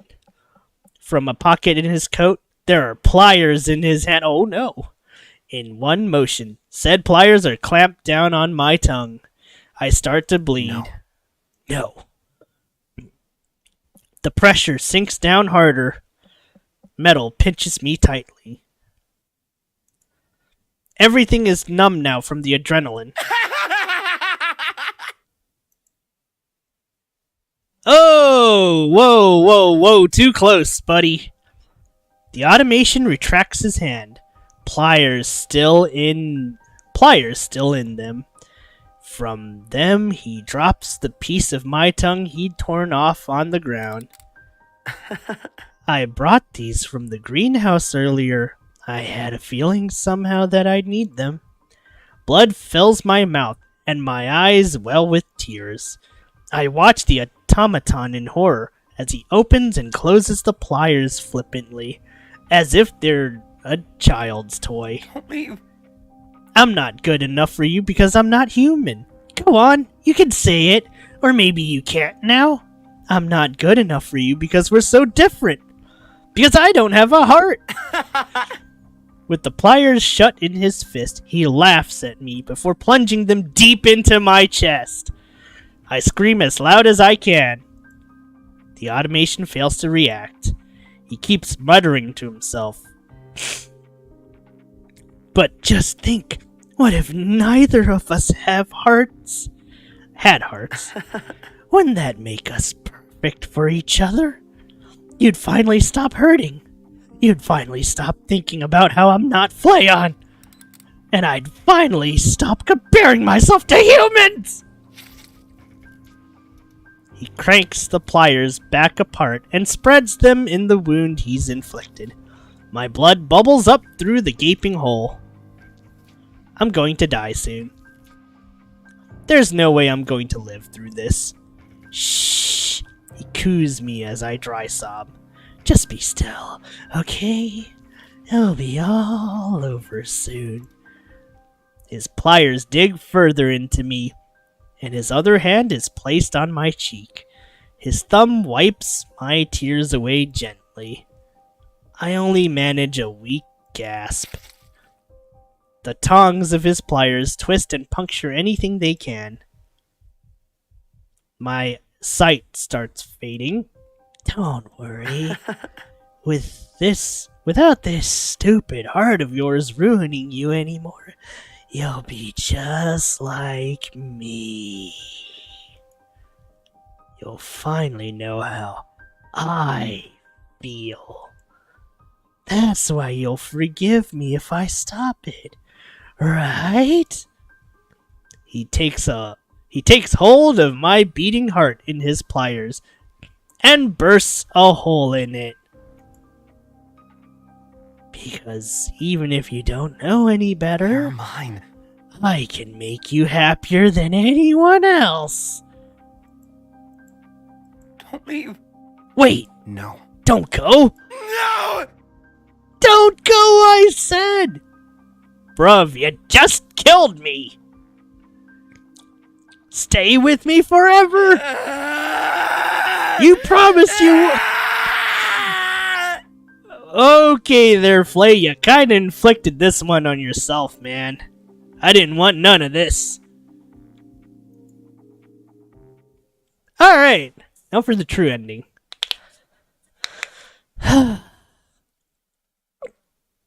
Oh, my throat. It's dying. It's going to the dogs.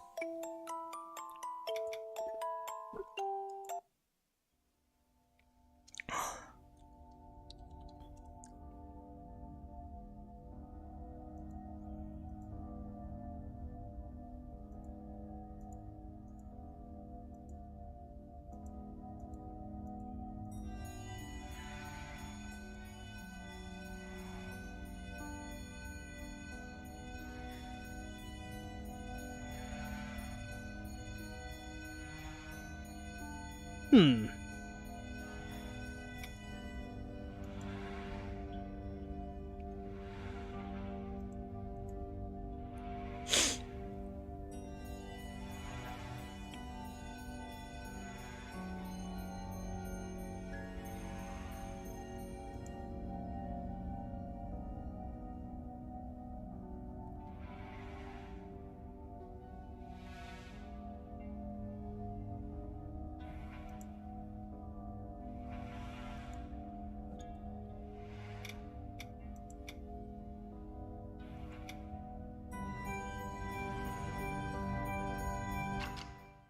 Okay, I think the true ending's this one.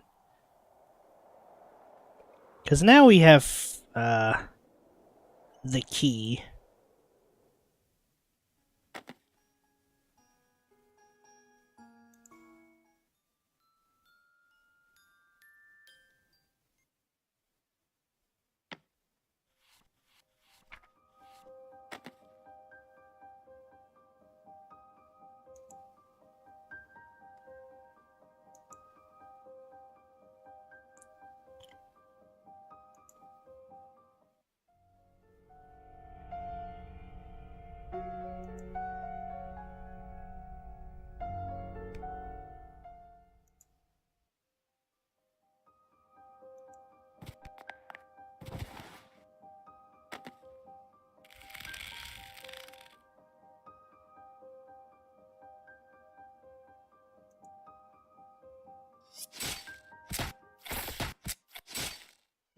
Well, that's not it. Ah, there you are.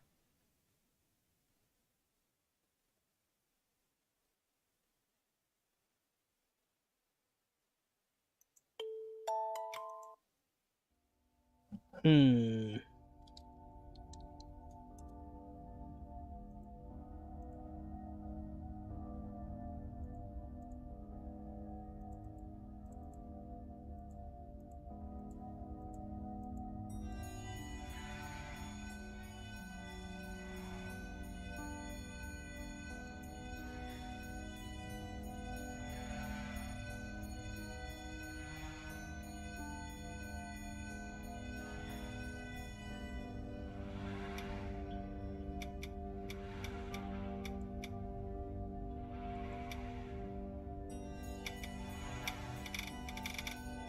Let's see.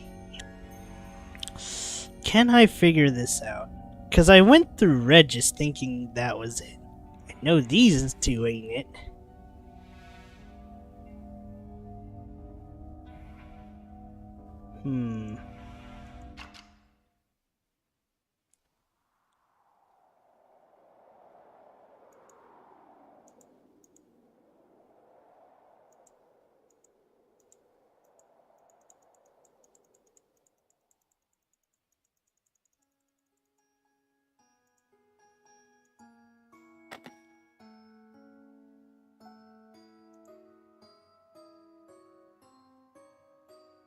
Okay, maybe let's not punch him this time.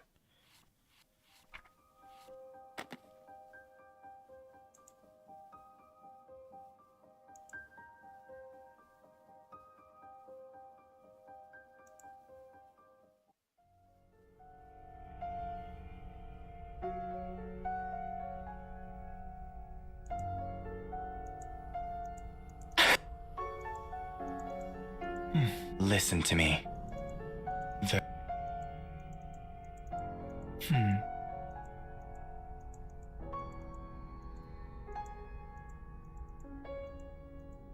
Listen to me.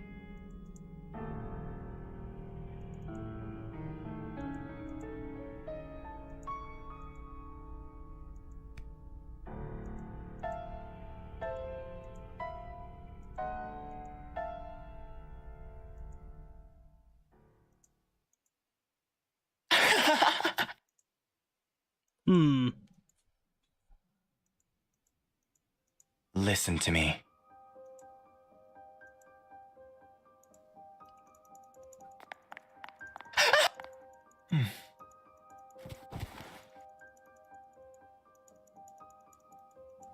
I'm trying to Listen to figure me. this out.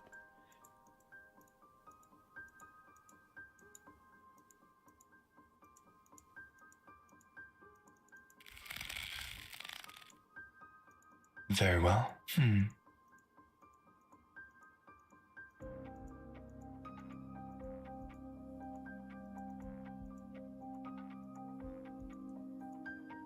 Listen to me.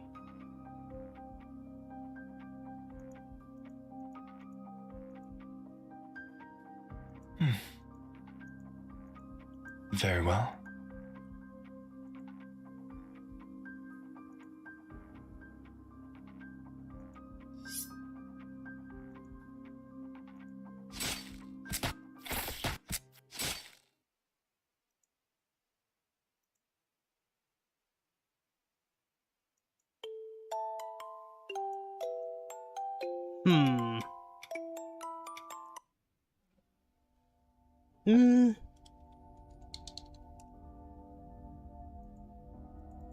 Okay, there's gotta be a way to reach the true ending.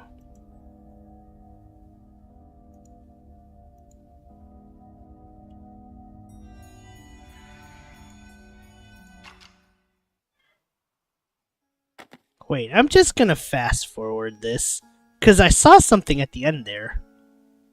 I'd have to wonder what Regis was saying. I'm going too fast for the... Good lord, this is some...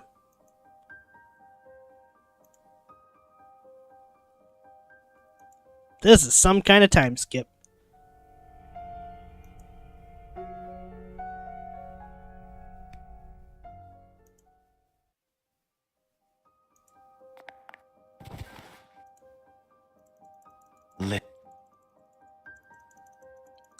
Alright, let's die again. How many times have I died to Altair? This is getting a little silly. Listen. Very. Listen.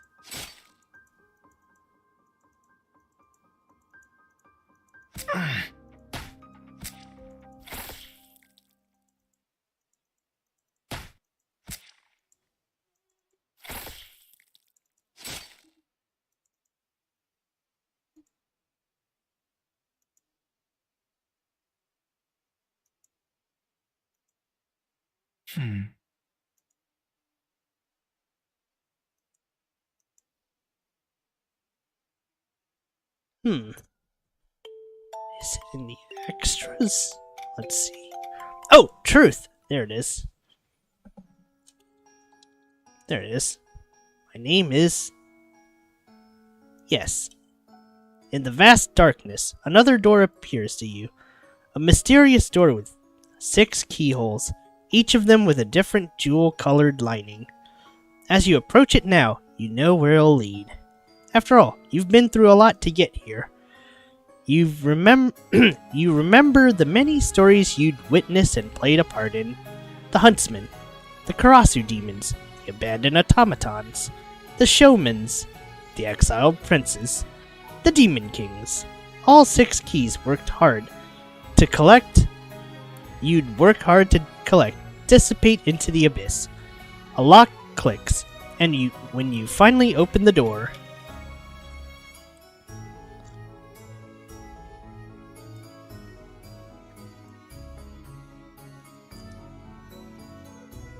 man!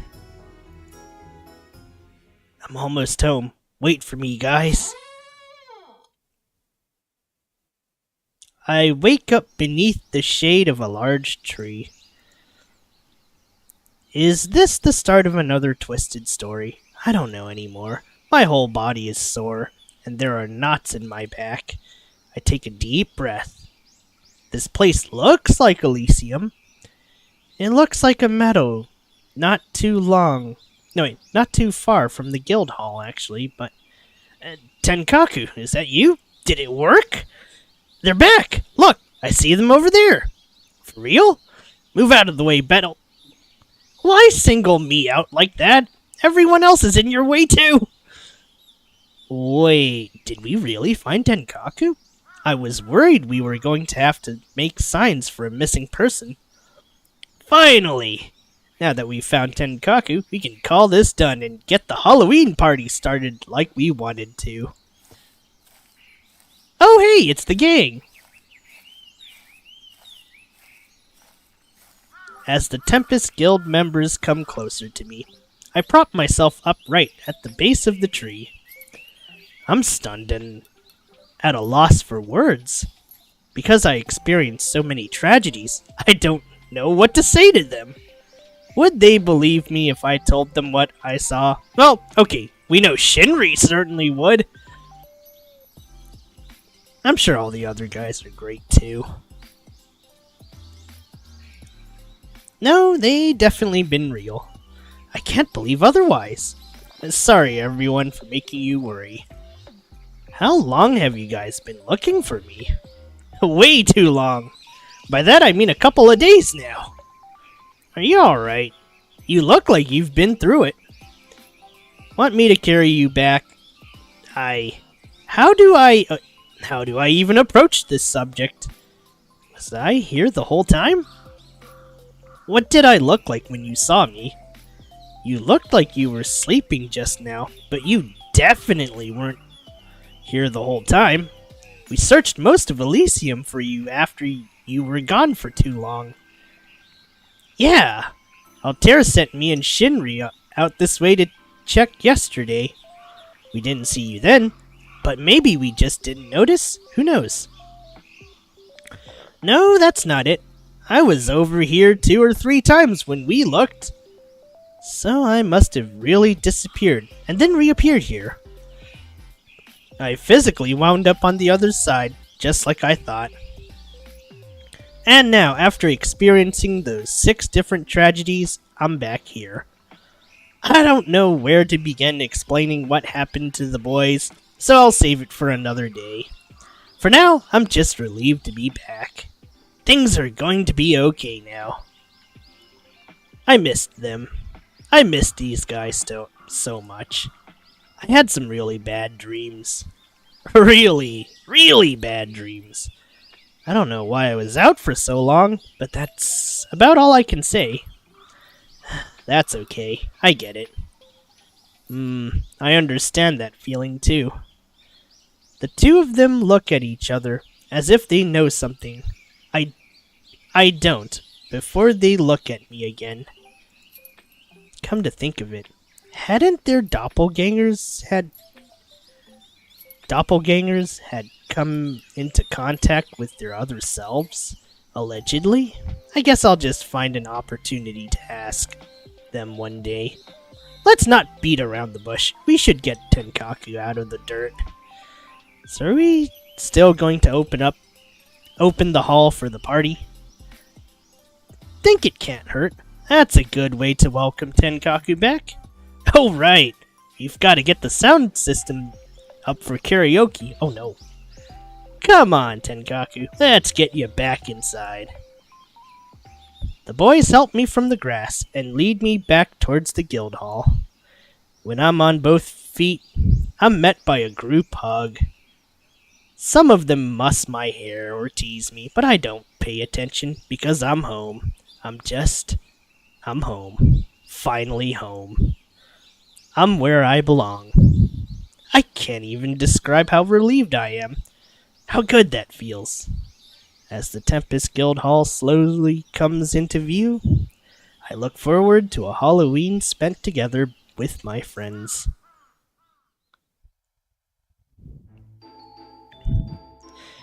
Right. That is one done. Oh dear.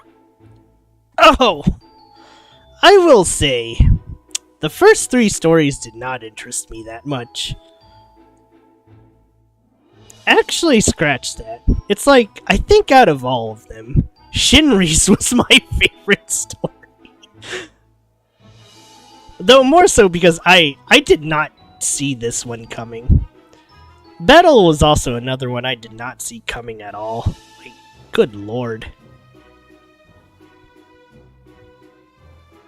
I'd have to wonder if some of this is coming straight from them. In a way. Well, I guess I'll never know, but... It is what it is. Alright, we're gonna take a short intermission, then it's on to Andy and Leyley. But hey, I guess before I go though, you know, I'ma be real. I think a lot of it wasn't too bad. Though, maybe it was because of the route I started. I wonder if I would have made more sense of it with a canon route. Except, it's like, I think I just got used to it until Axel's threw a wrench where I guess I just started killing instead. And then Battle continues the trend where it's like, alright, I guess I'm just gonna start killing. And then it's like, Shinri's took me off guard. It's like, shit, Shinri's gonna dome me, isn't he? It's like, oh no. But it's like, I guess they couldn't write Shinri as a horrible person. or the bad guy. I don't know. I would love to ask the writing team on this one, but I doubt that will happen. Overall, I would say it's not bad. Not bad for a 4-hour game. I'd probably say you could finish it a lot faster if you don't, read out loud, try to act it out, but other than that, not too bad. It's a solid bite-sized. I wouldn't mind trying another one with the boys someday. Who knows? Maybe make it a tragedy. Well, actually, maybe that's just too much. I don't know. There's gotta be some route that can utilize the boys. In a... not... how do I put it? I wouldn't mind playing them in an adventure like G Senjo no Mao. But, that would be a little too complicated, huh? Well, anywho. As far as my thoughts go, it's not bad, but there's plenty of room for unpredictability and roller coaster rides. So, that's all I really have to say on this one. I'll also probably have to watch Hollow Stars more. But I can't force myself to watch things. So,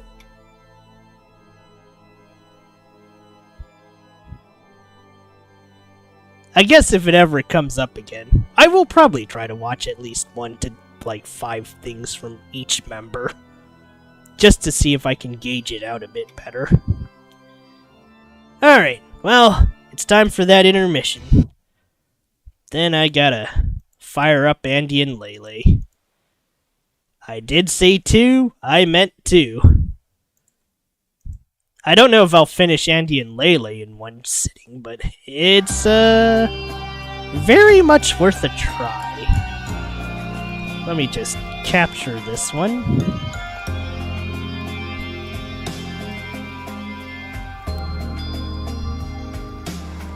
Alright. And I'm gonna have to put in the timestamp.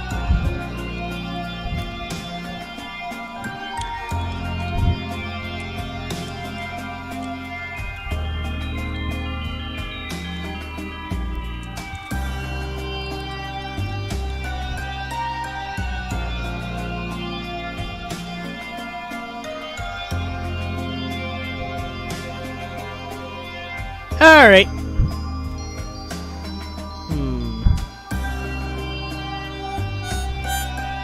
I can pause on my own play.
Alright, gang.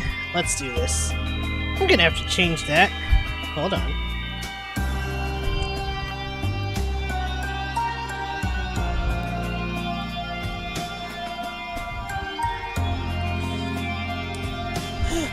Here we go. Let's see. I doubt I'll finish this in one sitting, but hell with it.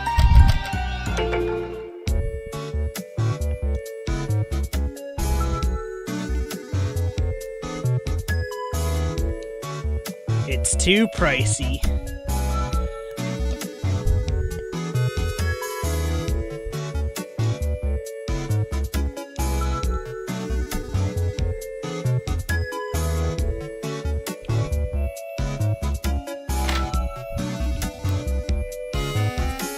Now, not now. I'm trying to catch the news.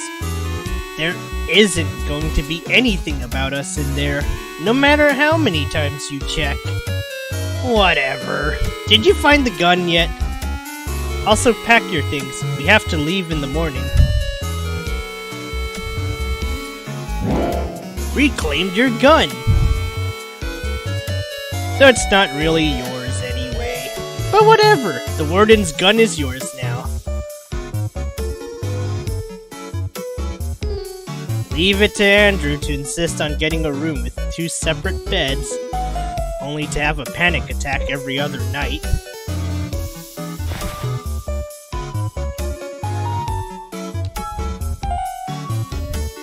Is that her? Hey, get your fat ass out of the way! Ass? I think you meant my awesome fat tits, you cocksucker! Oh no. Move, you cow! Whatever, wanker. Boy, Spectra would not approve of this one, would she?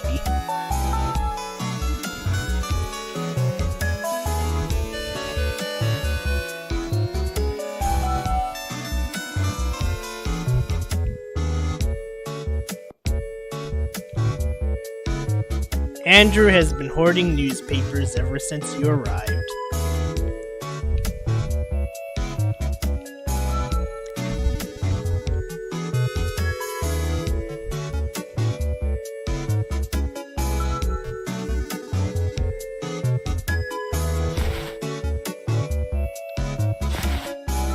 I suppose I should throw these in the washer while I still can. Throw the laundry in the washer. There's actually one ending I want to go for. It's not the ending you're thinking of.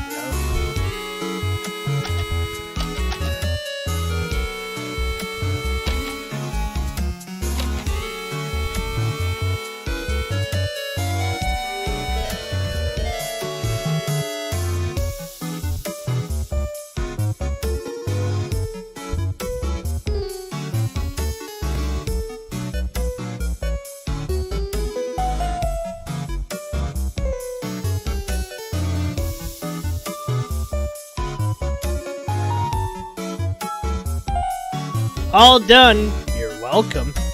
Great. Thanks. I am really such a sweetheart. You're so damn lucky to have me. Yeah. I cook and I clean, and I'm a feast on the eyes. Meanwhile, what do? Watch TV all day like a slob. Knock it off. You're not going to be in the news, Andy.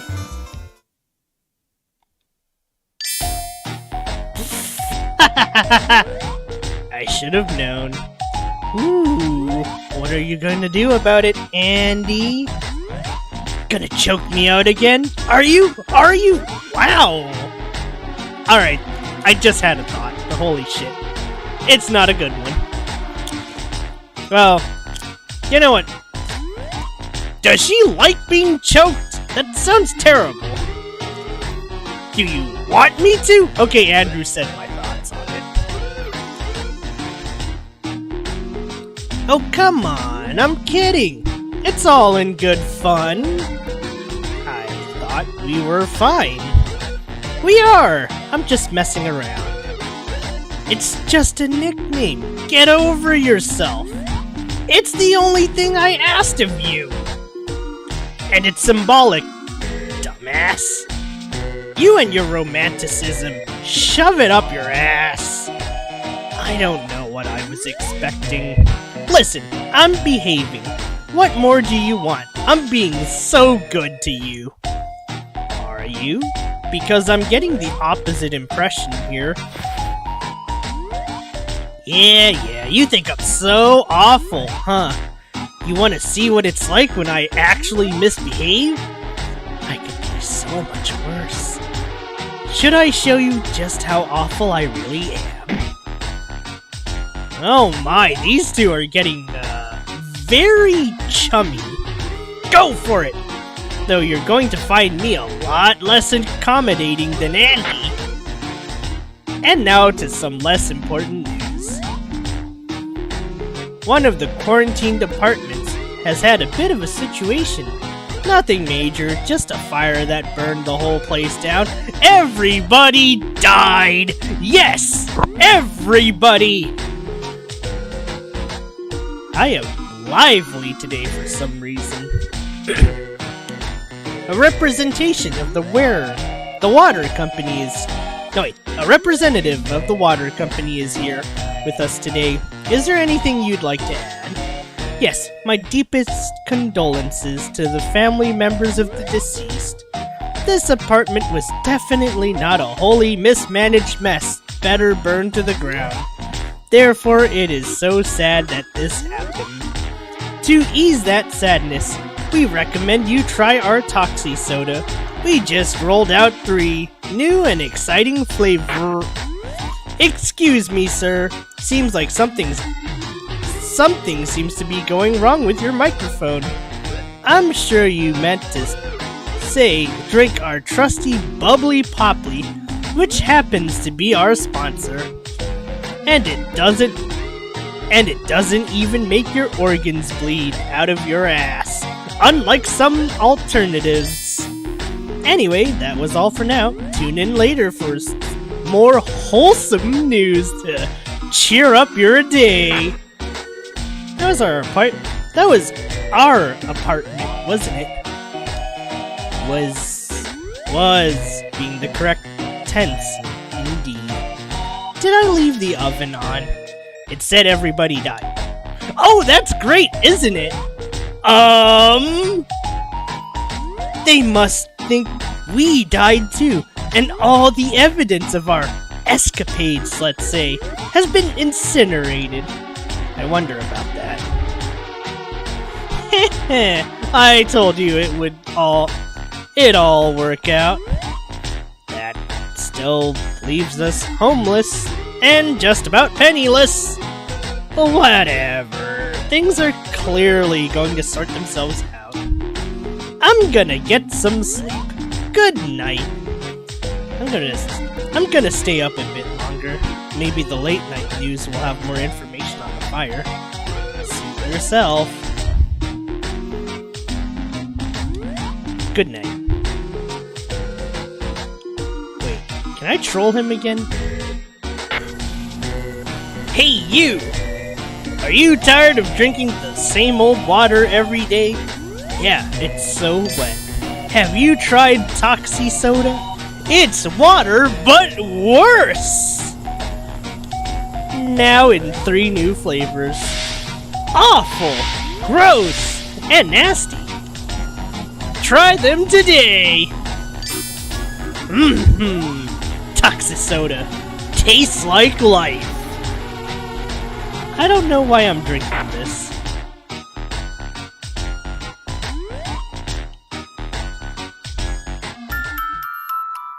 As usual, you fall asleep without a care in the world.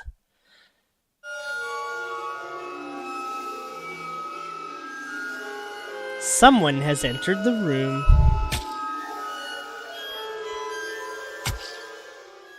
Oh no! Legasp! Hello, Talanka. We finished 1 visual novel. We're on number 2. Why am I doing 2 visual novels at the same time? Holy shit, what's wrong with me? Ah! My throat! Alright, I gotta crack open a cold one. Well, okay, it's not really cold, but the ice will make it cold soon enough. This is the worst time to crack open a cold one.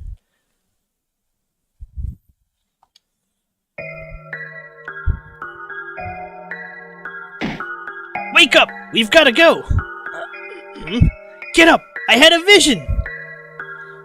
We're about to get killed! We've gotta go! Now!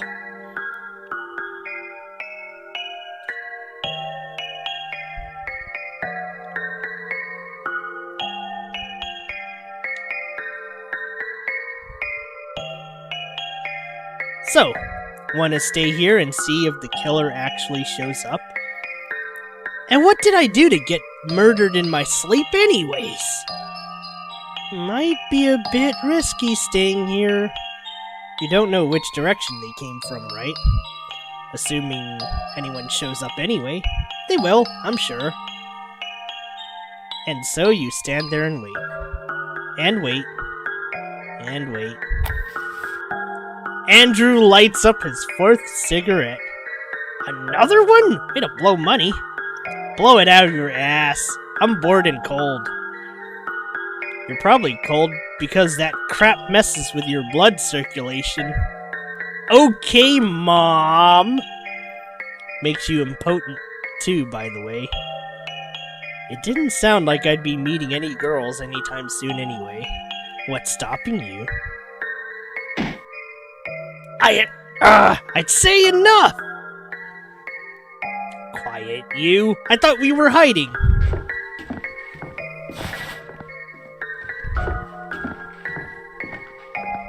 Question mark, question mark. Lucky for you. It wasn't the guy who you're expecting to come slit your throat. Though he sure looked familiar anyway. Didn't we eat that guy? Don't say that out loud. Oh, sorry. Didn't we chop that guy up and store him in our freezer? Ashley, come on! Seriously, though. I guess there's more where he came from. Where do you suppose he was off to? Why, a sex and drug party with demons. Duh! Why are you asking me? Whatever. Should we follow him? But I'm trying to see if my vision comes true or not. It's not like we both have to be here. You really don't want to stand here alone in the middle of the night, but you're also curious about what this cultist lookalike is up to. Ugh, fine, you go. But come back soon. You are Andrew. Protagonist switch? Alright, I know I used Tempest as the setup. But to be fair... Wait! Hold the door! Please! Run, sucker! Run! The elevator leaves before the 3rd cultist can board. Ha ha! Curse you, brats!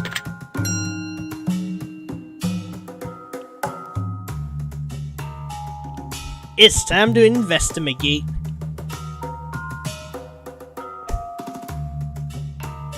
Cardboard recycling, approved by the devil. Bio waste. Staff only. It's locked. Okay. Wait, is there something in the trash can? Nope. God dang it. It's asking for a passcode. Bet you $5 it's 666. I knew it! Ha! Ha! I don't know why I even entertained the idea of it being anything else.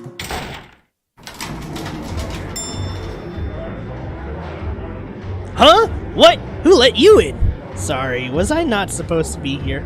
This is a private event. Shoot! Shoot! Is this the sex and demons party? Isn't this the demon sex party? Oh, what? I hope not. My wife would kill me. What the hell are you talking about? There is no such thing. I do have a wife! No, there is no demon sex party! Oh, well, just regular demon summoning then? I mean, that's what I was told, but... Listen, who the hell invited you? You're not even dressed properly. Right, sorry. Didn't know there was a dress code. I don't know who told you about today, but you can go kick rocks. Alright, I'll go. No harm's done. I can't believe this! They literally invite anyone these days, huh? That just means Six Eyes is getting popular. We should be glad. So I'm guessing our neighbors was part of these guys' little club. We're pretty far from home though. Maybe they gather at multiple locations? Can these guys actually summon demons though? I mean, our neighbors managed it eventually, but... You should get inside and somehow find out.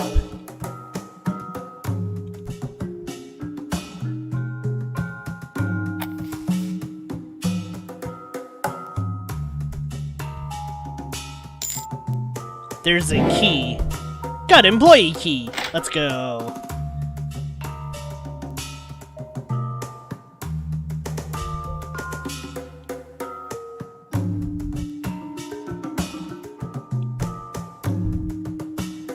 Someone has left a note. It reads, "To whomever ate my casserole, I will have your head on a plate." Ah, the office life. Same shit, different toilet. Stop eating my lunch, you animals.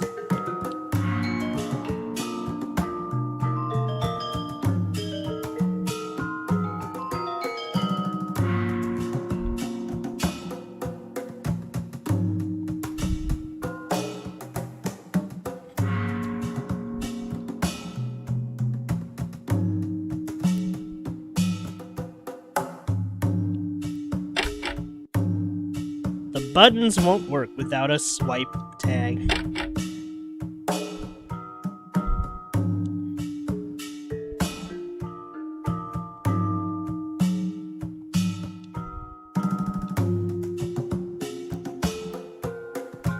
What's with the cakes? It's a bit late for the work meeting. The elevator is coming up. Oh no.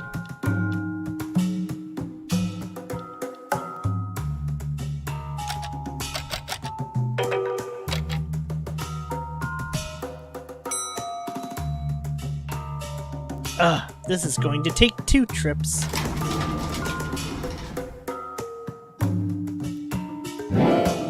Remove paper cups from the cart.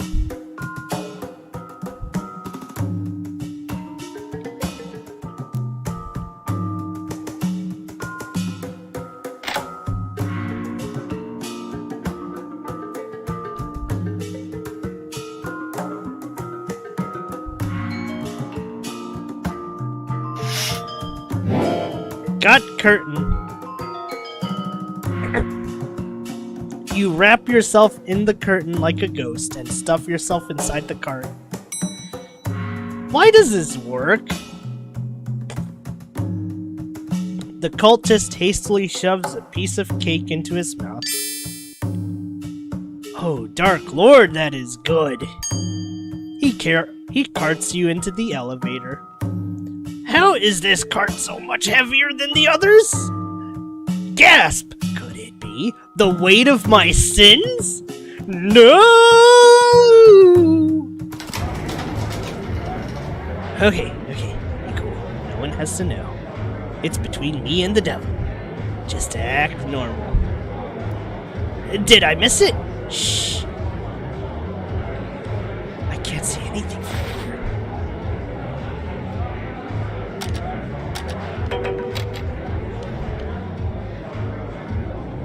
Ahem! Well then, everyone, the ritual is all set up. Now, I know you're excited about the free coffee, but first things first. All together now! Show yourself, Lord Unknown! This is such fun. Reveal yourself to us, Lord Unknown! The cultists keep calling for Lord Unknown for a while, but it's becoming increasingly clear nothing is going to show up. Wow, look at this amateur hour. My Ashley summoned something on her first try. Though that's probably not a good thing, is it? I feel Lord Unknown is with us today, but only in spirit. I brought the carts down, but someone stole one of the cakes. I don't know who. Ooh, can we have some now? Yes, please enjoy yourselves. Where are your robes? Sorry. The thing is, I spilled some coffee on them. Idiot. Now that you've got your answers, you miss Ashley.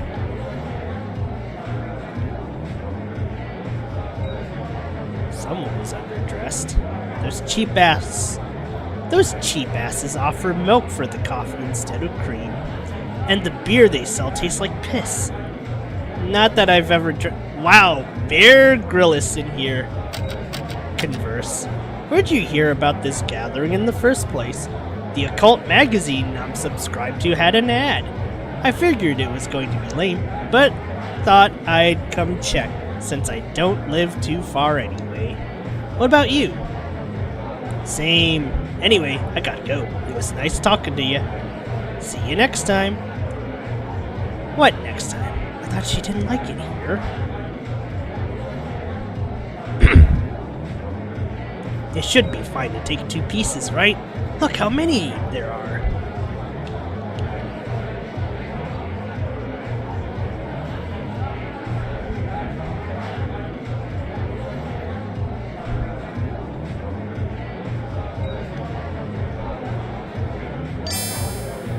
Hee hee, I'm on a stage. It's like I'm famous. Bro.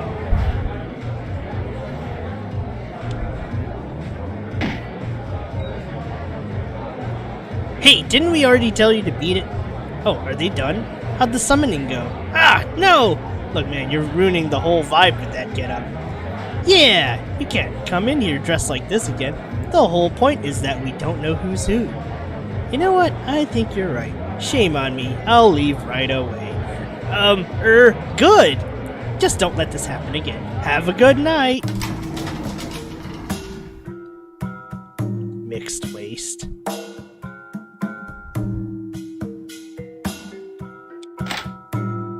Wow, how silly. I can just go back. Or not. Don't think I was missing anything there anyway.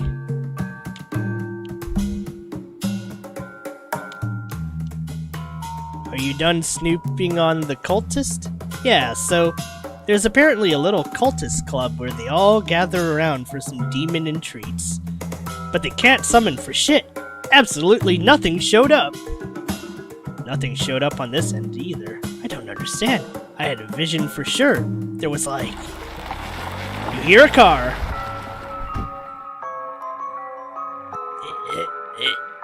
That's him. That's the guy who slit our throats in my dream. Yikes! You really just went in our room like that. You still doubted me? Where'd he get the key? Should we just leave? We're supposed to vacate the room in the morning anyway. Our stuff is still in there. What stuff? We sold off most of the junk you were hoarding. And I can live without the trash and laundry. Well, someone pointed out we can't keep wasting money buying new clothes.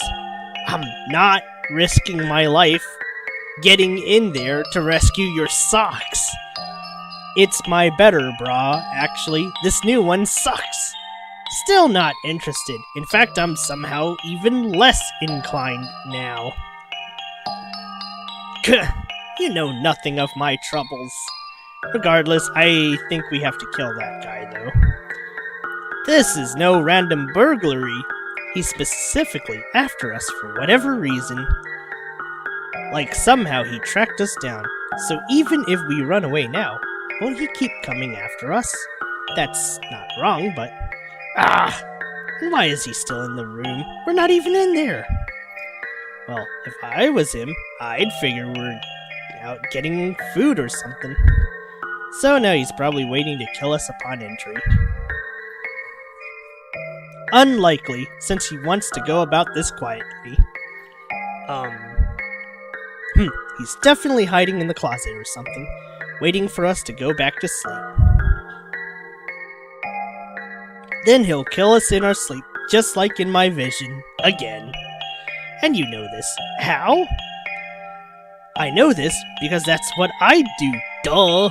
Plus he's using a knife, so there. Listen, Andrew, just trust me. I've thought these things through.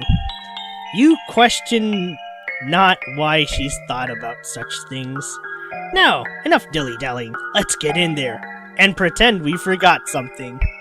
Then we'll lure him somewhere less conspicuous. And then what? You have to ask.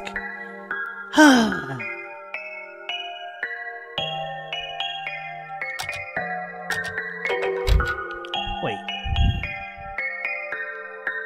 Alright, leave this to me. This has gotta be the stupidest thing we've done so far.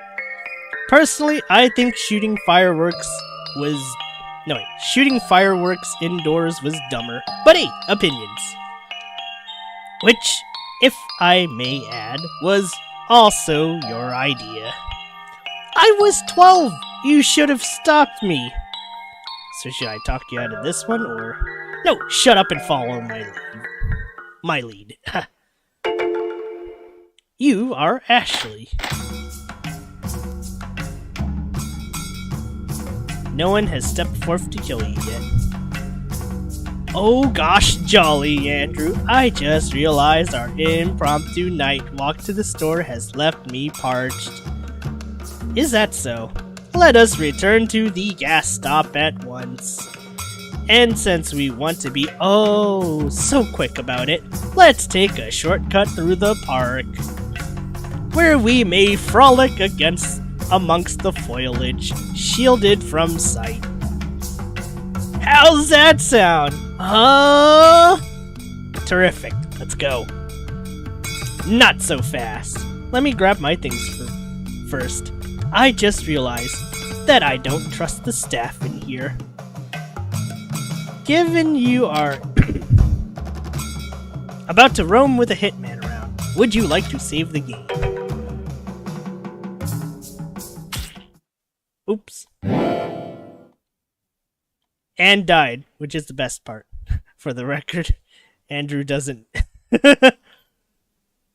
fare much better. Oh my god. Well, oops.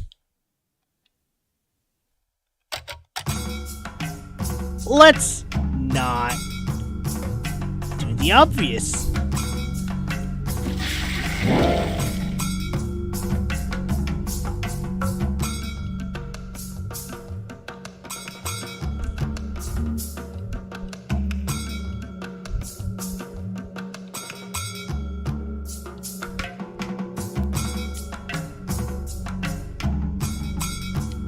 Is he coming after us or not? I don't know. I thought he would. Let's pick a corner we can ambush him from. What corner? It's all bushes.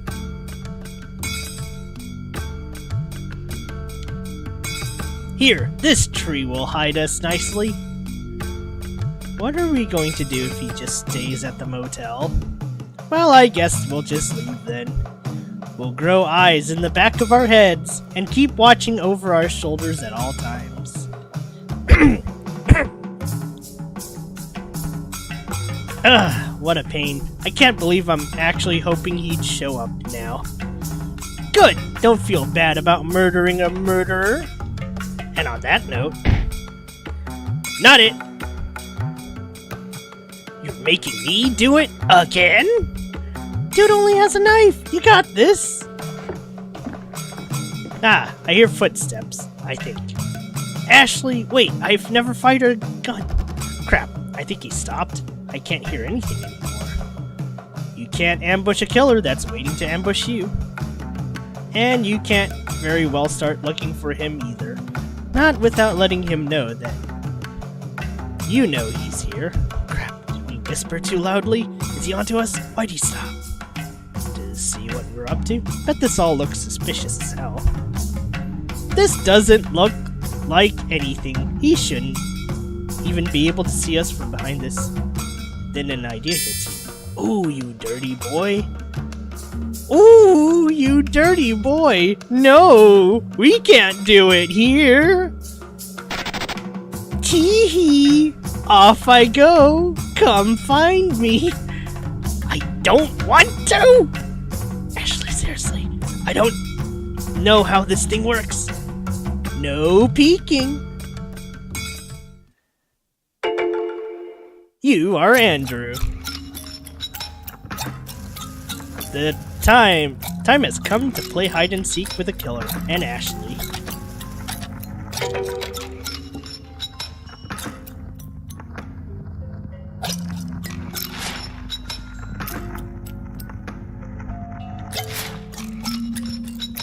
Oh God, it's just you. What are you doing, you absolute? You didn't find me. Keep looking. Shoo, leave!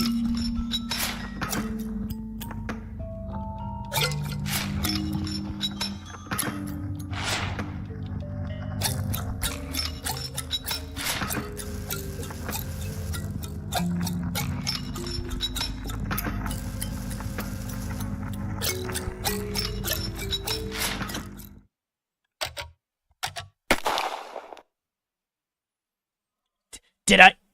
Is he dead? Nice work!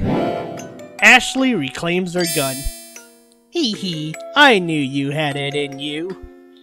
I have a few choice words to say to you, but this is neither the time nor the place. Let's get going before someone comes to see what's up. Well then, we can just shoot them too. Don't think we'll always be so lucky. Oh yeah, and what the fuck was that? What was what? You running off out of the blue. What, you needed an excuse to start... What, you needed an excuse to start rummaging through the bushes? Now that the hitman thought you were looking for me, he sat there waiting to kill you. He didn't know you had a gun and would kill him instead. I'm a bloody genius. And what if he was in the bush you ran off to, huh? Genius. Well, he wasn't. Quit your bitching. It all worked out. Just clue me in the next time you have these genius ideas, so I can tell you off. Ha ha ha. You are Ashley. Do we just leave him here? Why not? As long as no one saw us do it, who's gonna have a clue it was us? This guy carries knives with him. He's clearly a criminal. Maybe the authorities will assume his friends got to him or something. Ever the optimist. Whatever. Let's just go before someone comes to walk their dog or something. Got car keys! Oh yeah, baby! Leave those fingerprints all over the guy. That's just great. I'm sure you meant to say something else. I guess it doesn't matter, since you've never gotten your fingerprints taken. Have you? Yeah. Motherfucker, what for? My driver's license. Well, good thing it's me manhandling this corpse then.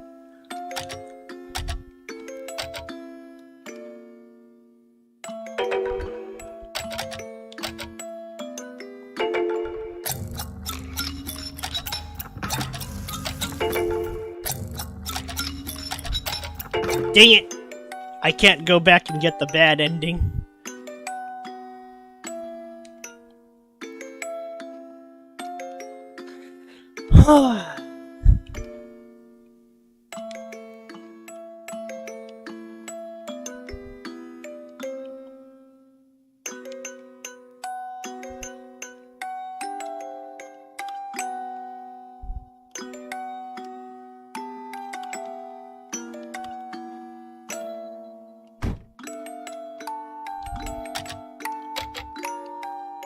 Alright, let's see if this guy has anything interesting in his car. So much for not leaving fingerprints. It's a little late to worry about that. You've already touched the door, the handle, the wheel. It's fine if it's me, right?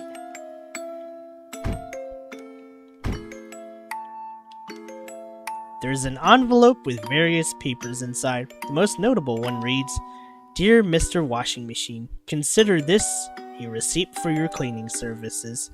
We're extremely grateful that you've accepted to clean our laundry for us, and we're so confident in your services that we will not be needing any progress reports. In fact, please do not contact us. If anyone were to ask, the less we know, the better. As a bonus, we've included free samples of the new soda flavors from our sister company, Happy Washing." Are we the laundry? Seems that way. Haha, yikes!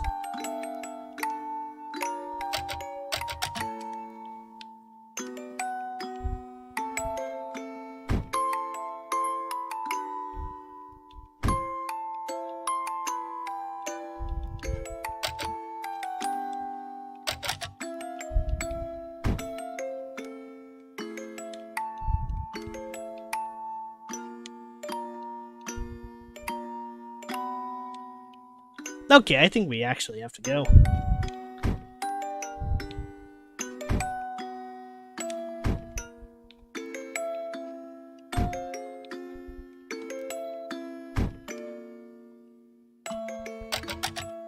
So, where to?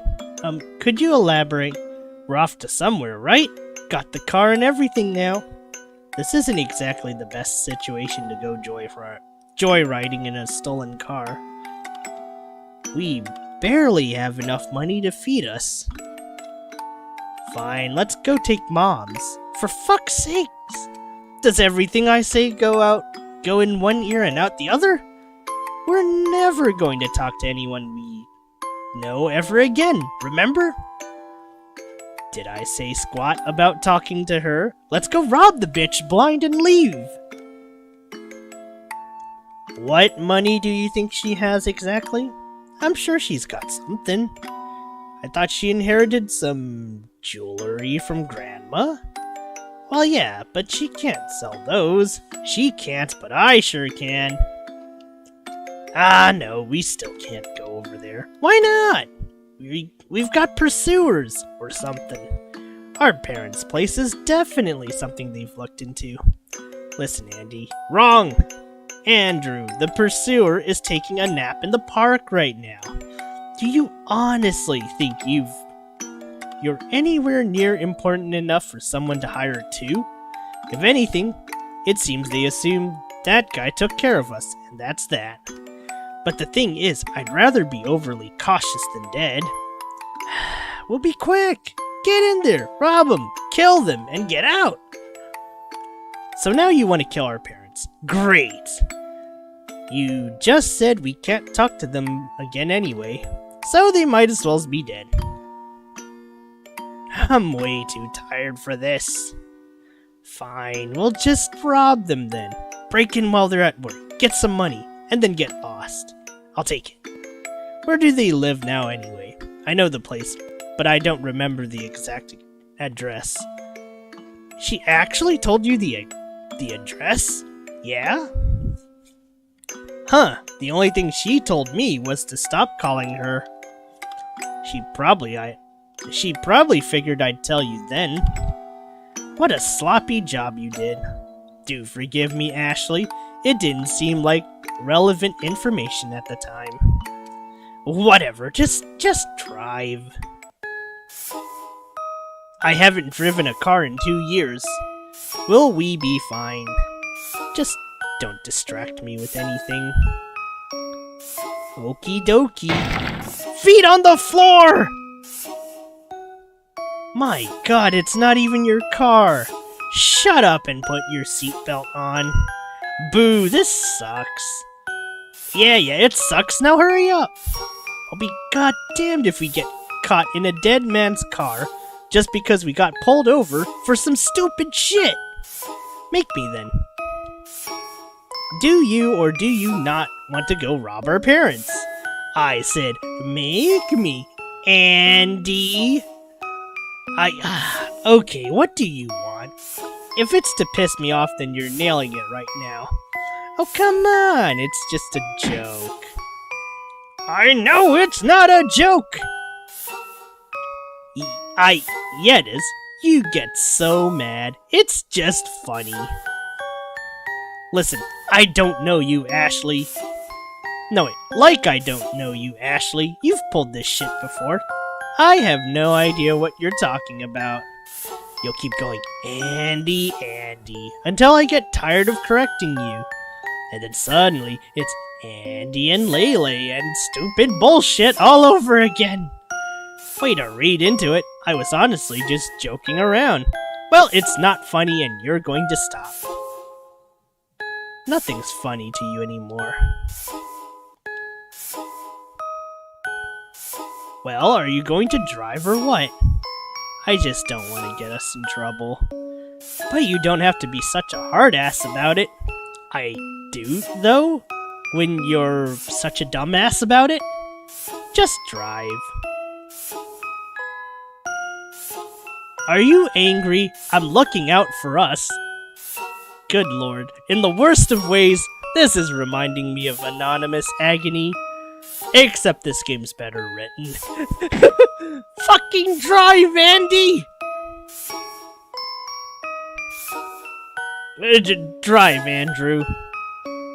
And so he does, finally. And you decide to give Andrew the silent treatment until he apologizes. You're not sure what he needs to apologize for exactly, but you won't forgive him until he does. So, while you wait for him to notice you're not talking to him, you fall asleep. What the...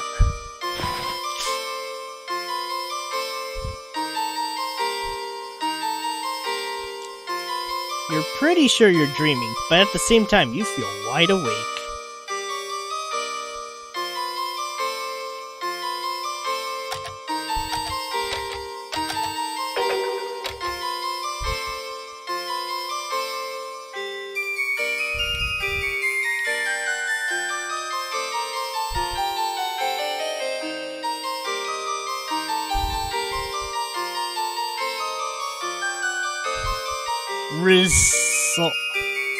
Huh?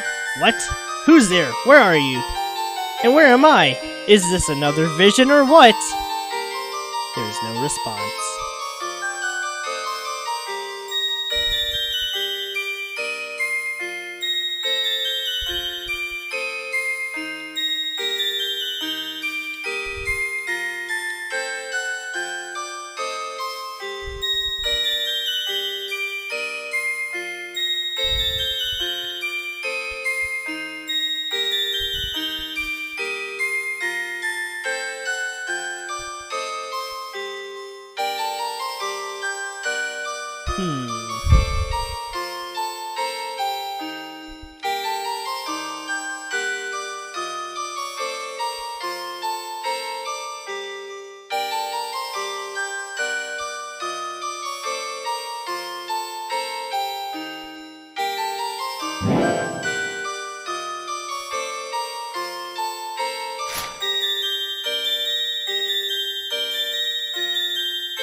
Our soul summoned you to can't tune in.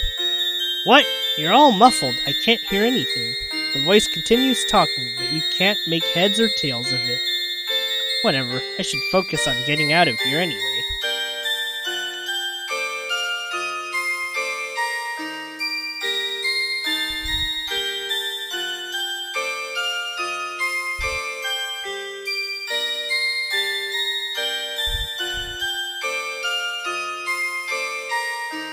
Fuck!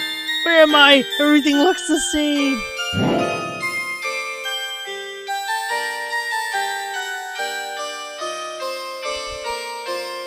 Oh no! Ashley ain't wrong.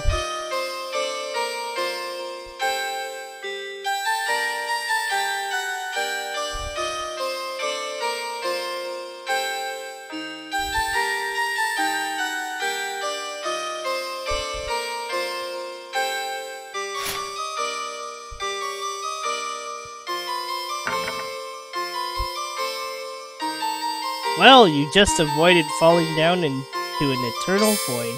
Lucky! Ah, it's you! I summoned you before, right? Human, you've come. Where am I? In a dream. I called you here. Well, can you wake me up then? I was in the middle of something. It doesn't even occur to you that you should be afraid of this soul-stealing creature. I have summoned you here to make a deal.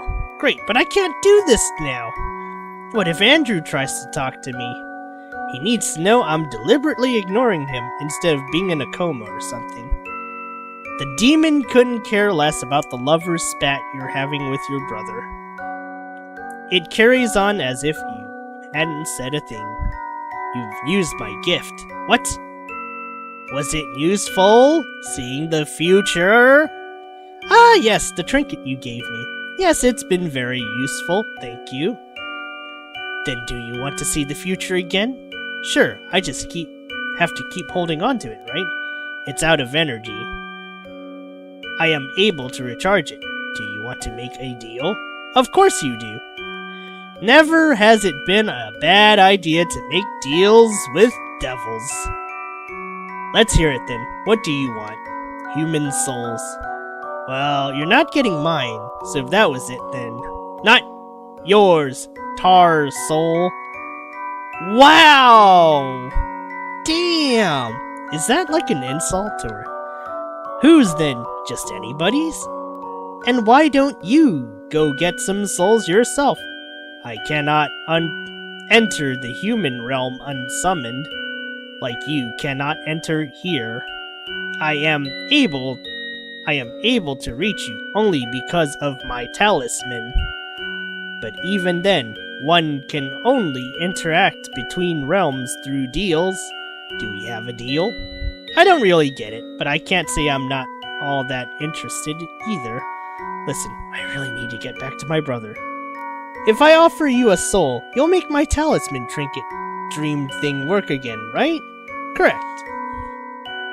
Sounds good. I do have a soul or two in mind, actually, but I'll see what Andrew has to say about it. He's kinda, I don't know, something shifting. I don't really like it. The demon says nothing to that. It probably wasn't the right entity to talk about this. I will be waiting. Right, alright, I'll see what I can do. So how do I wake up? You wake up once your mind returns home. Huh? Farewell, Tar soul.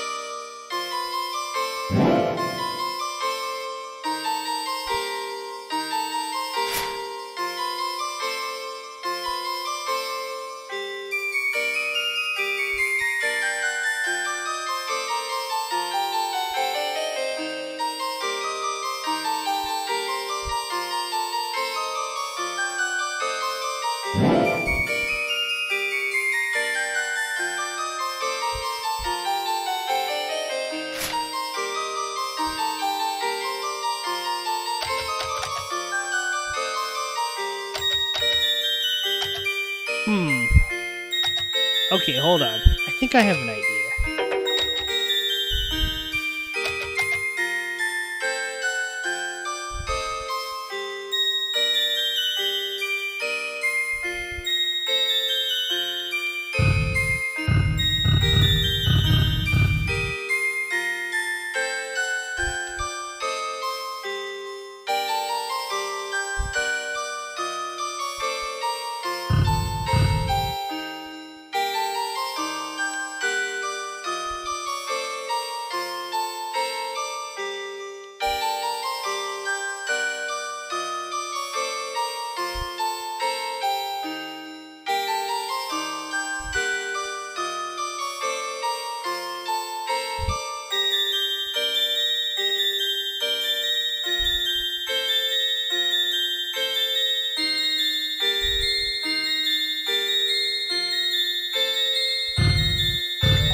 Well, hello again. This is not the path to your home. Oh, up here is my realm. You must return to your own. I thought I was already in the demon world. This is the realm in between. Entering the wrong realm unsummoned will result in your death. That's fine as long as you're summoned. So why not summon me to your realm? Why summon me here to this crap land instead? Return home, tar soul. I'm expecting those souls. You can't tell me there's another realm and not show it to me. Return now. Ah, where am I now? Ah, this is so tiresome. And I've had it up to here with these stupid flowers.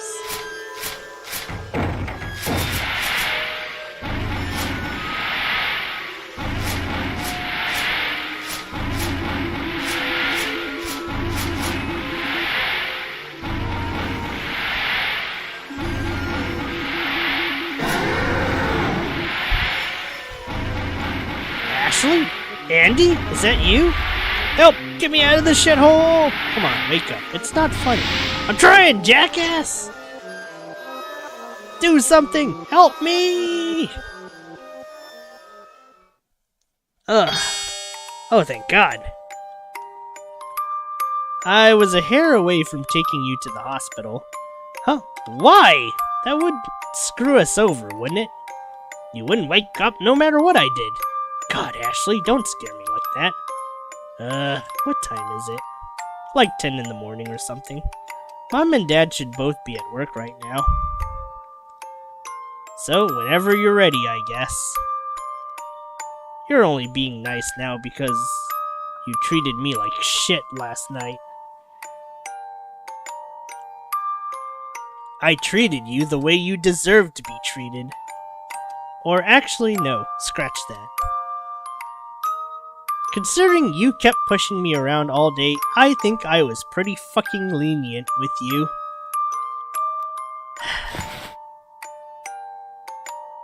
So, anyway, this episode is titled Andrew and Ashley and the Home Sweet Home Invasion.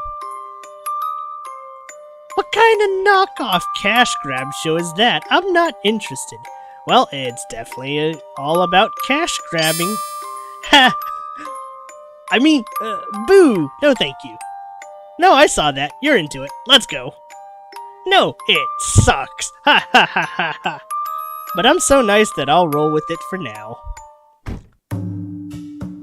Why on earth are we at some park? Free parking, that's why. Mom and Dad live somewhere down this slope.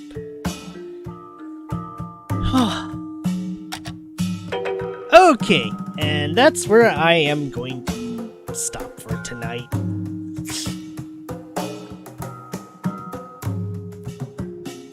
I think I'm a little exhausted. Oh wait, no, that's not fair to this one at all.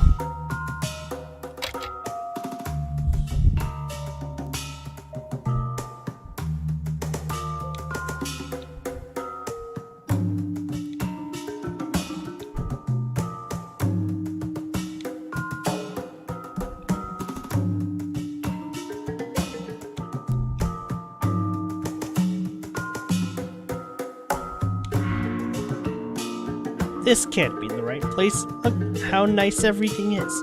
No, it's gotta be this. She did sound happy when she talked about their new place, too. What's their last name anyway? What do you mean what's their last name? The nameplate's on the doors. Did they go with Dad's or Mom's? Dad's name, right? Why would they change anything at this point? I don't know, to throw us off? You really make it sound like they don't want us to find them. Just a feeling I got. Well, whatever. Let's find the house of Mr. and Mrs. Graves. Grayson. Smiths. Smithersons. Jones. Ah, here we go. Don't just knock! No one comes to open the door. Alrighty, all good. Whatever, let's just find a way in.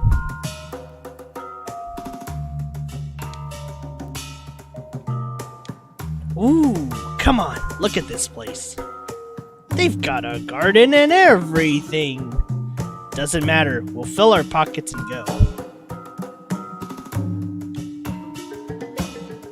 A stick.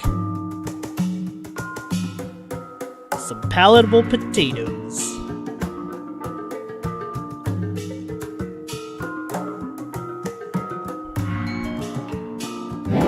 You check under the flower pot. Got key. Not. There's fuck all under the flower pot. Wow. Wow!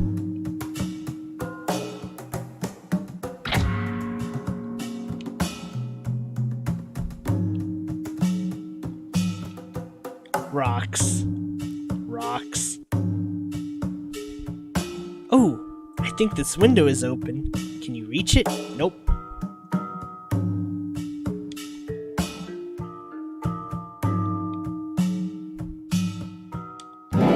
Got wooden plank. Place down the wooden plank. Ah, it's still too high. Lift me up. Well, no good. It's open, but held in place by a latch that's on the other side of the window. Damn it, my fingers can't reach to unhook it.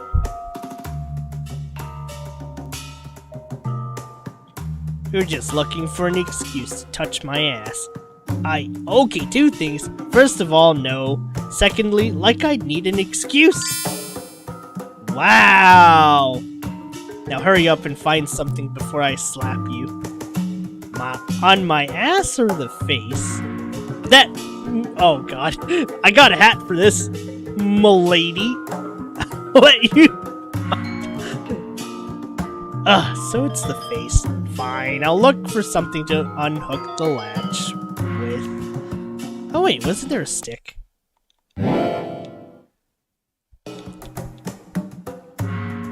Let's see. Ha! Andrew helps you climb through the now open window. Gimme your hand. I'll pull you up. Thanks, but I'd much rather you just open a door for me. Oh yeah, that would be easier. Hey, wait, a knife! Oh, come on, let me pick up the knife.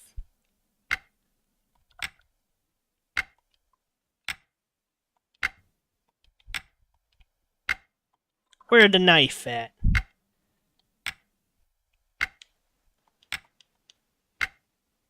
It's the phone your mother never calls you with. Welcome, welcome. Thank you, not so fast. Now what do we say? Thank you very much. Wrong, try again. Exceptionally well done. That was an earth-shattering performance. Yes. To think you'd open a door so swiftly and with such grace. Stunning, marvelous, breathtaking. These are but a few words I'd use to describe your ability to trespass. May I come in now? You may. Great. Then let's split up. I want to get out of here as fast as possible.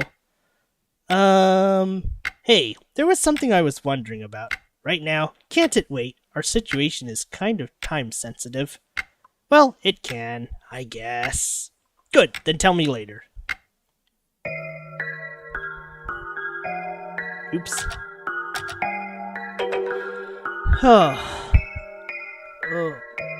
Oh dear.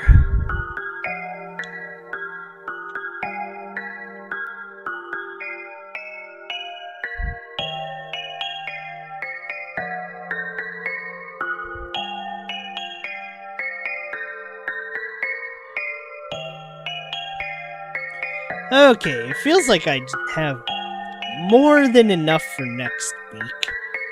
So we'll just wrap up Andy and Leyley next week. It is getting good. It is getting good. But, unfortunately for me, my energy is at its end. So, well, at least I concluded one of them. Anyway, I will see you all in the morning. Till then, take care.